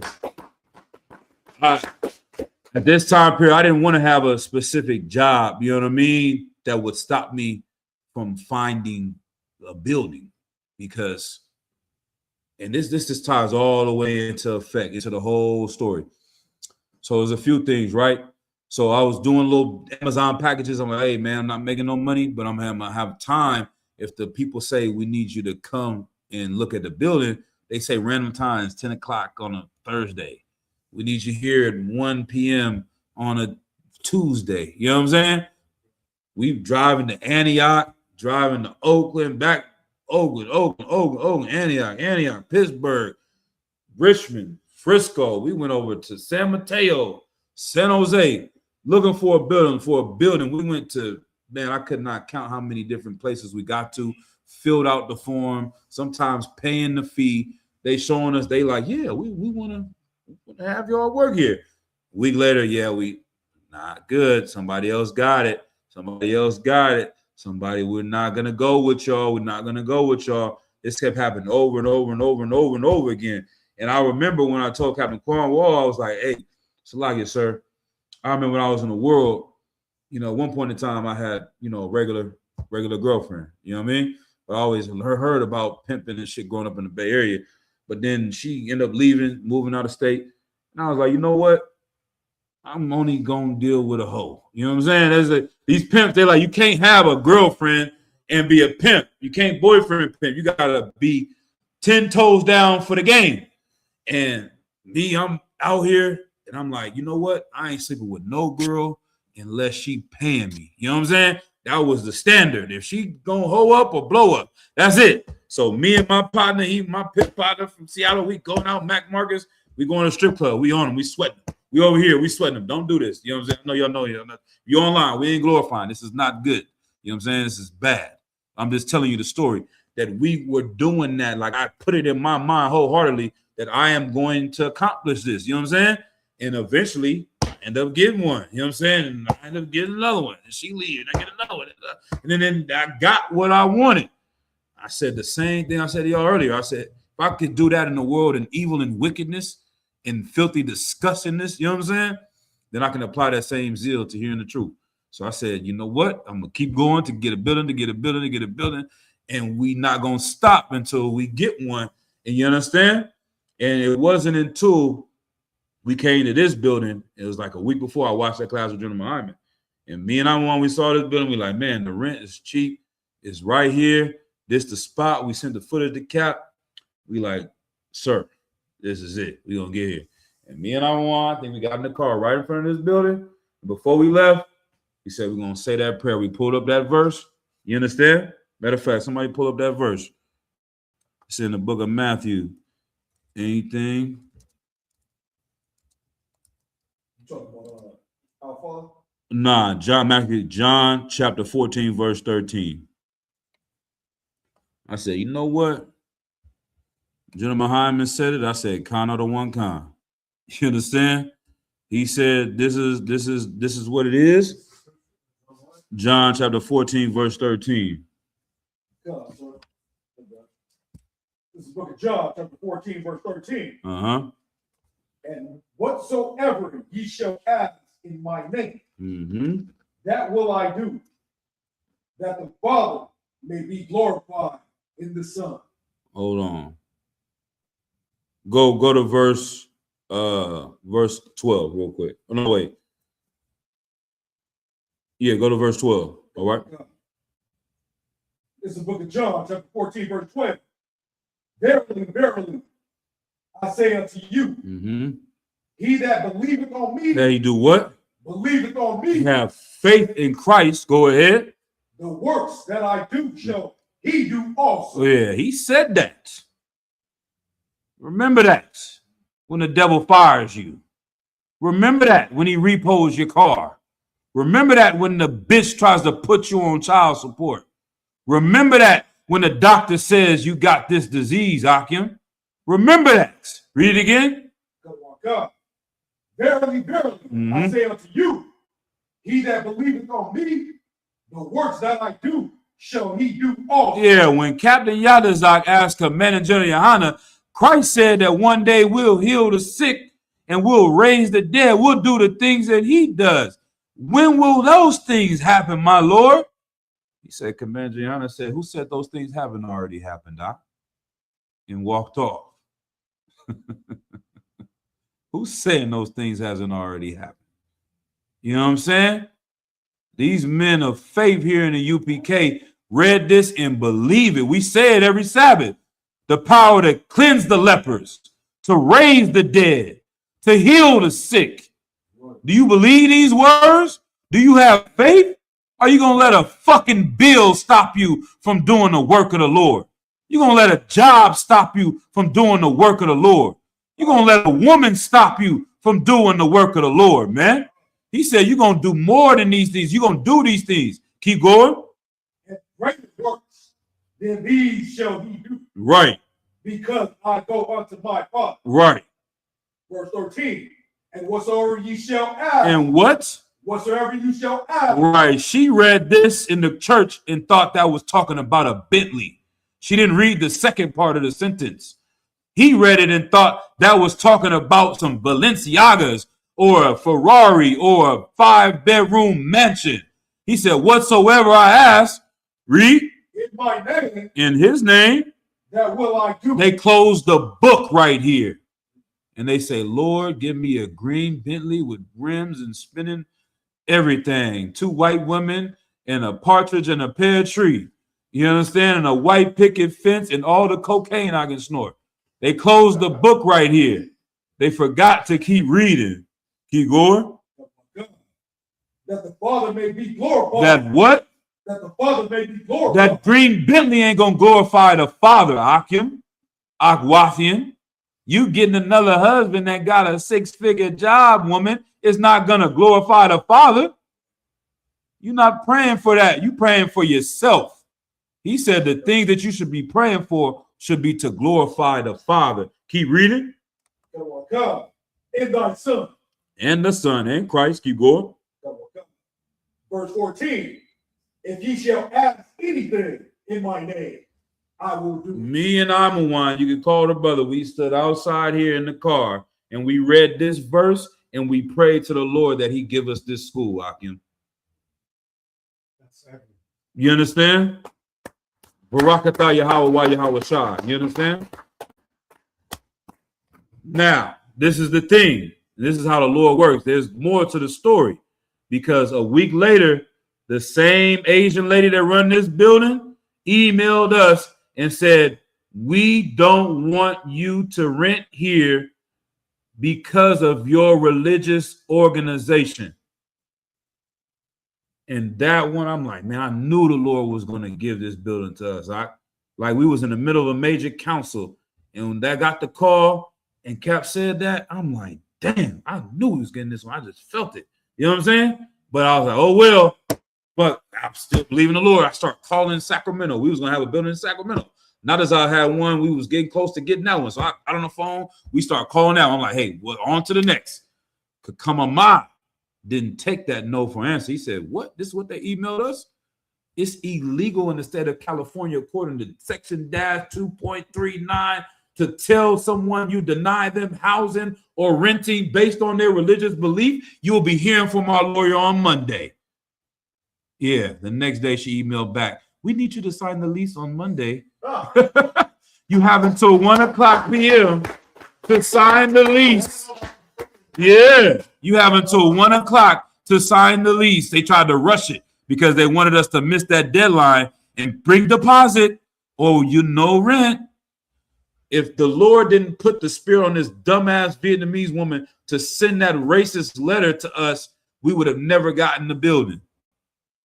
But he put a racist spirit on her because all the other 30 buildings we went to felt the same way. They Googled the UPK and they denied us from having rent, but they didn't give us the reason why we weren't getting no places. We had the money. We had the information we needed to get a building over and over and over again, but they kept denying us because they knew what we taught. You understand? But the Lord put that spirit on her to actually press send on the email saying some of this shit like that. And that's how we got this building. You know what I'm saying? And that was the Lord, man. Give to come a mile of hand, man. That's how we in here. Now, how are we going to get the next one? Because we've outgrown this one. You understand? Do you have the faith the Lord's going to do it? We read about this all the time, man. How you get the faith is by studying this book and loving your brothers, man. All right. Now let's go ahead, man. Where we at? Ecclesiasticus.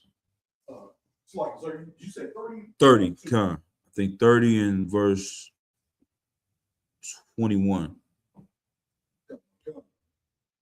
This is book of Ecclesiasticus, chapter 30, verse 21. Mm-hmm. Give not over thy mind to him, Mm-hmm. and afflict not thyself in thine own counsel. Right.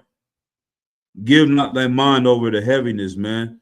That stressing and all that. Don't do that. And the main reason why a lot of people go spiraling down into depression is because they give themselves their own counsel. They're listening to their own thoughts. You can't have this. This gonna go wrong. That's gonna go there. You're with a demon and he's having a conversation with you. You listening to it and you go further and further down. Keep going. Verse 22. The gladness of the heart is the light of man, Mm-hmm. and the joyfulness of a man prolongeth his days. They tell you that all the goddamn time. They say the white man age like bananas. You know what I'm saying? I met an Edomite. He said he was 35 years old. I could not believe it. I could not believe it. You had to be no younger than 56 years old. You know what I'm saying? But they're stressed and all the things they worrying about, that's killing them. You know what I mean? The Bible is telling you things we knew thousands of years ago, that stressing is killing you. What we do when we with the brothers, man? We laughing and joking all the goddamn time, man. That prolongs your life. That keeps you going. You're by yourself, stressed out. You dying. You got to be with the brothers. It's brotherhood, all right? Keep going. Verse 23. Uh-huh. Love thy own soul and comfort thine heart. Right. Remove sorrow far from you, for sorrow hath killed many. Damn. Sadness has killed many. Stress. And there is no profit therein. Yeah, that fear. Yeah. No profit ain't gonna help you. Ain't doing nothing for you, man. You can't change your height. Go ahead. It's like, I just want to say, and you know, I got the original King James Version now, the new one. Right. You know, I just happened to bring this one, and I got this shit marked down on this part. Oh, okay. You'd have been across it before. Yeah. Most High in Christ. Yeah, that's how I never understood that till coming to truth when the OGs used to say, I done forgot more than you ever learned, youngster. You heard that one before? You never heard that one? OGs used to say that. I done forgot more than you ever learned. Like now I start to, you know, as you see young brothers come in the truth and learning, you know what I'm saying? And they may not know this precept or know this precept. And then they'll might find a precept or somebody say something. I'm like, damn, I remember that I forgot about that precept. I learned it before though, but I learned so much, I didn't forgot so much. Like you said, you'd have come across it before and forgot it, but you knew it already. You know what I'm saying? Yeah. Right. All right. Verse 24. Uh-huh. Envy and wrath shorten the life, Mm-hmm. and carefulness bringeth age before the time. Right. Who's the most envious people on planet Earth? The white man, the white woman. They envy. They want things that other people have. You know what I'm saying? Whether they want it or not. Like I said, you so greedy. If a robber come in your house, he gonna steal what he want and what he needs and what he use. The white man comes, he's taking everything, even if he want it or need it or not.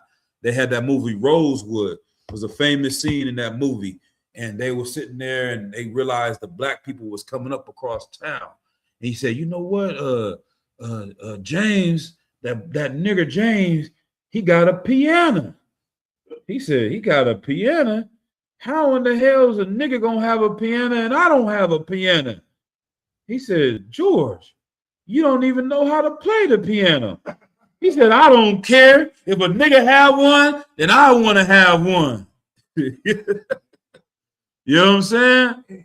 That's today. That's the police today. In the 80s, brothers was definitely suffering that all of the time.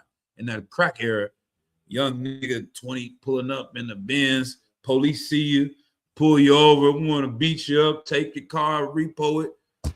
don't even like Benzes. I know, but if that nigga have one, I gotta have one. You know what I'm saying? Like, you don't want us to have nothing. You know what I'm saying? That's envy, you know. Keep going. Those things kill you, though. Verse 25. Mm-hmm. A cheerful and good heart will have a care of his meat and diet. Yeah, that's important too. You know, we got to make sure we eating right and taking care of ourselves. Chiefly, mainly myself. You know what I'm saying? Got to lead by example and make sure that we eating the right things that we need to eat, and because that's wise. All right. Let's drop that. Let's go to the book of Judges, I believe. Bear with me a little bit more time.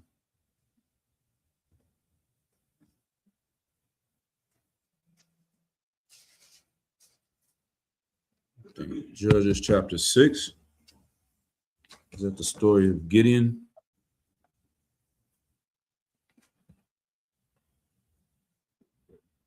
Chapter 6, you said? Right. Yep. So chapter 6, let me see, it might go up a little bit further. The story of Gideon is an amazing story. We can get straight to the point with this, though.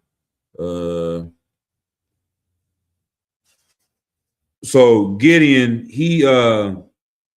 his family is being oppressed by these Midianites. These are like an Arabic tribe. That's one thing. We call all the Arabs like they're all Ishmael, but they had a coalition of these people that are actually different tribes over there. They're not all Arab. Arab is a culture and a specific group inside of them. Just like Latinos.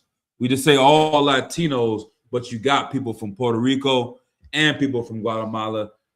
Different in a lot of ways, but similar in other ways. You know what I'm saying? So it's Latino culture is bigger than just one specific tribe. And that's how Arabic culture is. They got the Ishmaelites, you got the Midianites, you got these other people. They were all sons of Abraham that went and dwelt in the desert together. So the Midianites carried a lot of camels, you know what I'm saying? And they had their camels dressed with jewels. They were Arab in culture, but not Ishmael. If that makes sense. All right. But anyway, these heathens came, ruled over us. They were pressing us, taking our money, making sure we didn't have food to eat. And there was a brother named Gideon. He rose up strong and he challenged the people that were worshiping Baal. He destroyed the statue of Baal. They came and wanted to kill him for this. And we get to chapter 7. It talks about how he gets prepared to go to war with them. So start at verse 7 and 1. And they started to call him Jerubbaal because he tore down the altar. So that was his name. Like almost, what would that be like to us? Baal is their god. He fought against their god. And then they named him as the fighter against that guy or that leader for us in the truth. We follow who? That's true too, but who do we ultimately follow? Right. What's his name in English? He's the what? Nah, but his title. Christ. Right. So somebody came and did something against him. What we call him? Antichrist. Exactly. That's why chapter 1 says his name is Jerubbaal. They named him the anti-Baal. This brother earned the title of the you hate Baal. Who's gonna put your name is that? You know what I'm saying? They start calling him the anti-Baal. You know what I mean? Go ahead. This is the book of Judges, chapter 7, verse 1. Mm-hmm. Then Jerubbaal, who is Gideon. Right, who is Gideon? And all the people that were with him rose up early and pitched beside him, beside the well of Harod, so that the host of the Midianites were on the north side of it, by the hill of Barak. Right, so you got 1,000 people in the army of the Midianites. Keep going. In the valley, verse 2. And the Lord said unto Gideon, the people that are with thee are too many for me to give the Midianites into their hands, lest Israel bounce themselves against me, saying, my own hand hath saved me. Right. Like, what does that mean? It's too many brothers with you. We're going to have to take this number down. Unless the children of Israel vaunt, if you know that word. Somebody look it up. V-A-U-N-T. This is also, I'm telling the young man too, if you're reading a good study for, studying the scriptures, if you don't use that word in your day-to-day, if you ain't said this word in the past month, you should look it up. If you read this verse and you at home and you have never said vaunt in the past 30 days, you should look it up. You know what I'm saying? Because it'll help you understand these verses because we don't use these words on a day-to-day. All right, go ahead. Vaunt means to boast, brag, or excessively praise something. Damn. Yeah. Often to the point of being a vain or ostentatious display. It comes from the Latin word vanus, meaning empty. Damn. See what I'm saying? And that's why it's good. One of them languages to study is the Latin. Like, even if you just go and just look up vocabulary words of Latin, just look down, you'll see the roots of so many words that when you start to read words, if you don't even know it, you'll instinctively understand it because you know the root word of it. Like carnal, you know what I'm saying? In Latin, I forget, it's like carne or something like that. And it means flesh. And that's where we get the word carnal. And then in Spanish, you get carnal. You know what I'm saying? Carne asada, the meat, the flesh. So all these words come from this Latin root word of carne or something like that. And so this Latin word of vanity, we know that word when you see vain, vaunt, vanity, you can understand, okay, that's what this means, bragging about yourself. So read it again. Verse 2, and the Lord said unto Gideon, the people that are with thee are too many. It's too many niggas with you. Go ahead. For me to give the Midianites into their hand. I'm not going to let you win this battle against the Midianites with this many people. Keep going. Lest Israel vaunts themselves. As they brag about themselves. Look what we did. We killed them Midianites. We slayed them bitches. We woo. Look at me. You know what I'm saying? Niggas having crip walking and, you know what I'm saying, in the desert and glorifying how they didn't destroy the enemies. We smoking on too, but now we sipping on Midianites. You know what I mean? We wasn't smoking back then, but you know what I mean? They say they're gonna brag about it like they did it. Go ahead. Lest Israel vaunts themselves against me, saying, my own hand hath saved. The Lord wants you to remember that He saved you. That's what it was. It wasn't me and I'm running around. It wasn't Kakamamad. It wasn't none of us doing these things. The credit goes to the Most High in Christ. You know what I'm saying? He want to make it clear. You tried your way out. You did it. General Hyman said one thing clear. He said, read the verse. Do that. Here we are. You know what I'm saying? It's the Lord that have done it. You know what I'm saying? Let the world know the Lord have done it. It's not us. We are nothing. You know what I'm saying? Go ahead. Verse 3. Now therefore go to proclaim in the ears of the people, saying, whosoever is fearful and afraid, right, let him return and depart early from Mount Gilead. Right. If you fearful or afraid to go to war, go home. Go ahead. And there return of the people 20 and 2,000. Good night. And there remained 10,000. Good night. 20,000 people walked off. They're like, hey, well, he said we scared, we can go. I guess so. I don't want to fight these people. I have fear. They didn't love their people enough. They didn't love the Lord enough. They have fear in them. All right. It drops down and explains a little bit more. The Lord broke that number all the way down to 300 people. He said it was still too many with 10,000. He got it down to 300 people so that we could write in this book, in this record today. So 4,000 years later, when you lose your goddamn job, you can say Gideon destroyed the Midianites with 300 niggas. They destroyed 50,000 people. You have little faith. You know what I'm saying? Read the book, eat the scroll. You know what I'm saying? Consume these words and believe in it wholeheartedly that these things happen and it wasn't a lie. You know what I mean? That gives you faith so you can deal with anything that you're dealing with today. You know what I'm saying? All right.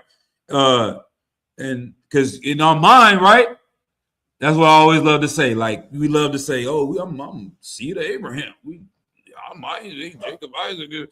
Everybody, who, you know, when they said, yeah, what's up? They said he went to the generals and tried to make a movie about Christ. He's like, I'm going to play Christ. He's in a major council. It's like, general, we want to make a movie about Christ, and I'm going to play Christ. Sit down, Doc. Everybody always wants to be Jesus. How come nobody wants to be the water boy? How come nobody wants to be the guy that just held the bucket of fish that passed out the fish and the bread? We're not making it, Doc. That's it. You know what I'm saying? Like, but the spirit behind that is so wise because, you know, we say we've been here before. We've all done this before. I was telling a young man this the other day, man. We've all done this before. We've been here before. We was in the truth before. You like, am I Isaiah? Am I Jeremiah? Am I Ezekiel? Everybody want to be the top niggas in the Bible. Am I Josiah? Am I, who am I? Am I Joshua? Why can't you just be the nigga in the crowd that was like, damn, Christ is heavy? Yo, that's right.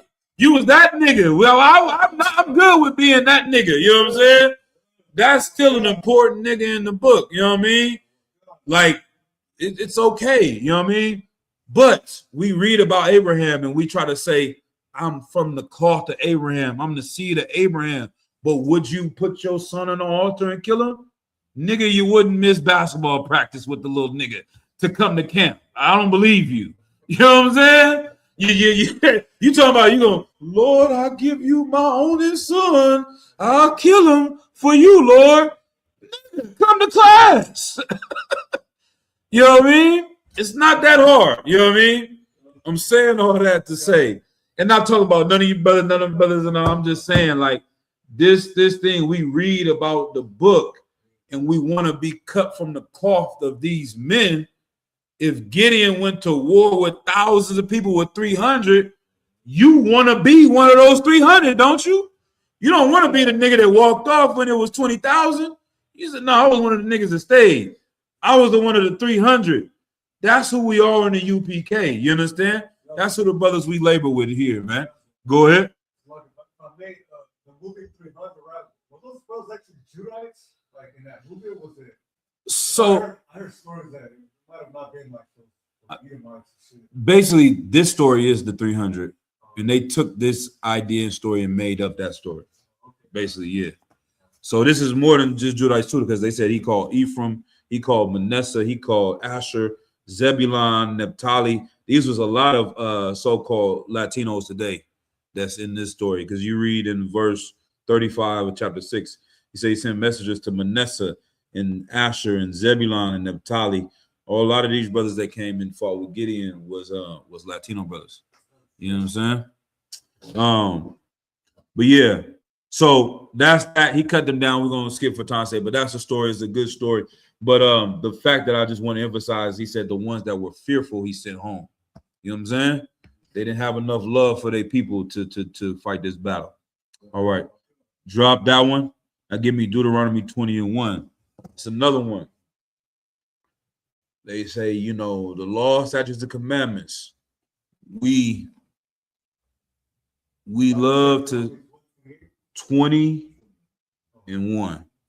We love to say, you know, we don't eat pork, don't eat shrimp, don't eat crab, don't eat lobster. You know what I'm saying?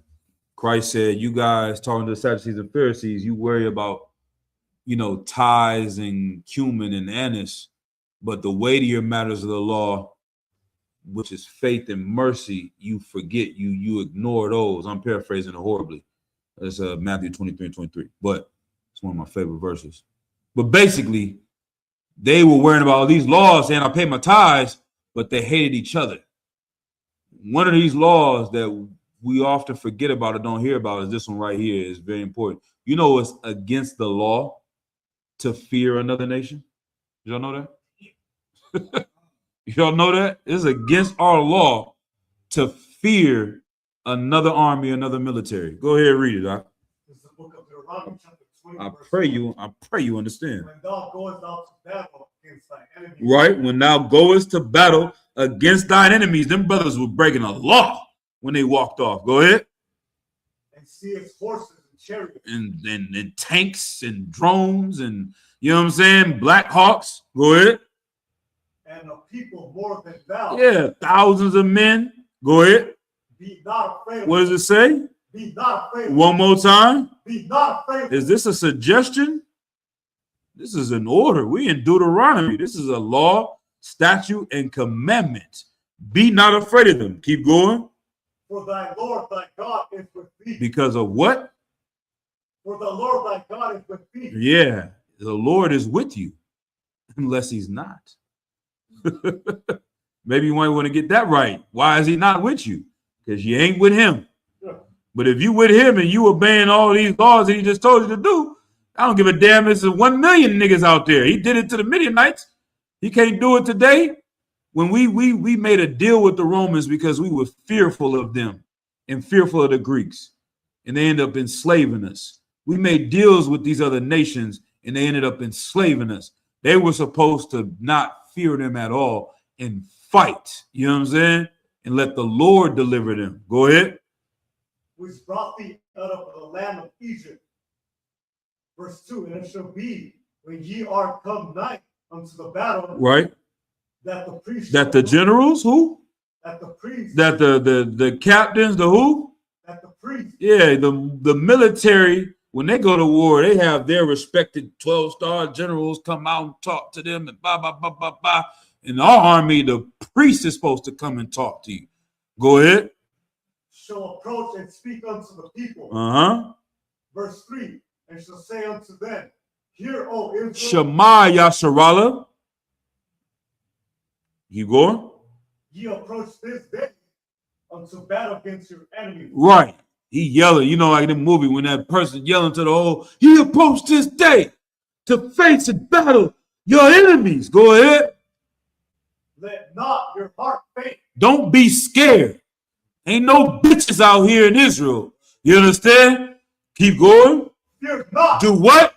Fear not. One more time. Fear not. Kwam Yashala! You understand? And the crowd, they yell, Kwam Yashala. You know what I'm saying? Fear not. Fear kills your faith. You know what I'm saying? Fear kills miracles. If you don't fear anything but the Lord, he can get in the way and do the miracle for you. You know what I'm saying? Fear not. Keep going. Do not tremble. Don't even shake. Don't be stressed. Go ahead. Neither be ye terrified because of them. Right. Keep going. Verse 4, for the Lord your God is he that God is with you. That goeth with you, right? Is with you, to fight for you against your enemies, to save you. Shalom. You know what I'm saying? Get a Lord a hand. Right? That's it right there, man. There's nothing else to be scared of. This is the battlefield. You're seeing niggas' eyes and arms get cut off. Somebody gonna die out there. He didn't say ain't everybody gonna live, but nigga don't not fight. You know what I'm saying? You gotta have that same strength like Yashikar. If I'm gonna die, let it be today fighting for my people.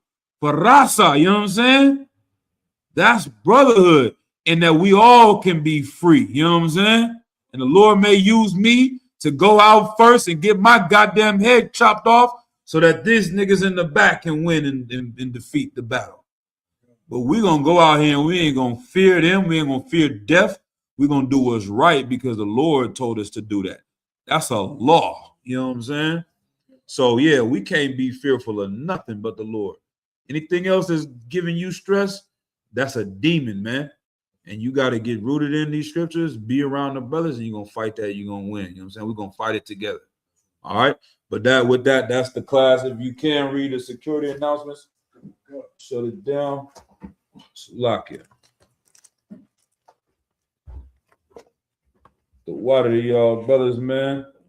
Amazing brothers doing their work out here, man. The yacht coming up strong. I love to see it, man. The Spirit of the Lord is upon this brother in the yacht. And the same thing I said about other brothers, man. You go against him, Lord be with you. I don't know where these announcements are at, though. So like it. We might have to. I got a lot of stuff up here. We'll find it after class. We can just do a salute there. Uh-huh. Men of Israel, gonna give one great salute to the teacher. Men of Israel, Mother Shabbat, Mother Barak, Yahweh Shem Yahweh Shabbat, Yahweh Shem Yahweh Shabbat. Yahweh Men of Israel, gonna give one great salute to the teacher, to the listeners online. Men of Israel, my Shabbat, Mother Barak, Yahweh Shem Yahweh Shabbat, dismissed. Man, Most High Christ, the water to you, man. Most High Christ get the credit, man. Thank you for your service as well. And if you are in the area or you need to reach out, just let us know. We'll be here next week every Thursday to answer your question if I didn't earlier. Yep, every Thursday around 7 to 9 o'clock, 7:30. If we not started at 7, we'll be here at 7:30. All right, shalom.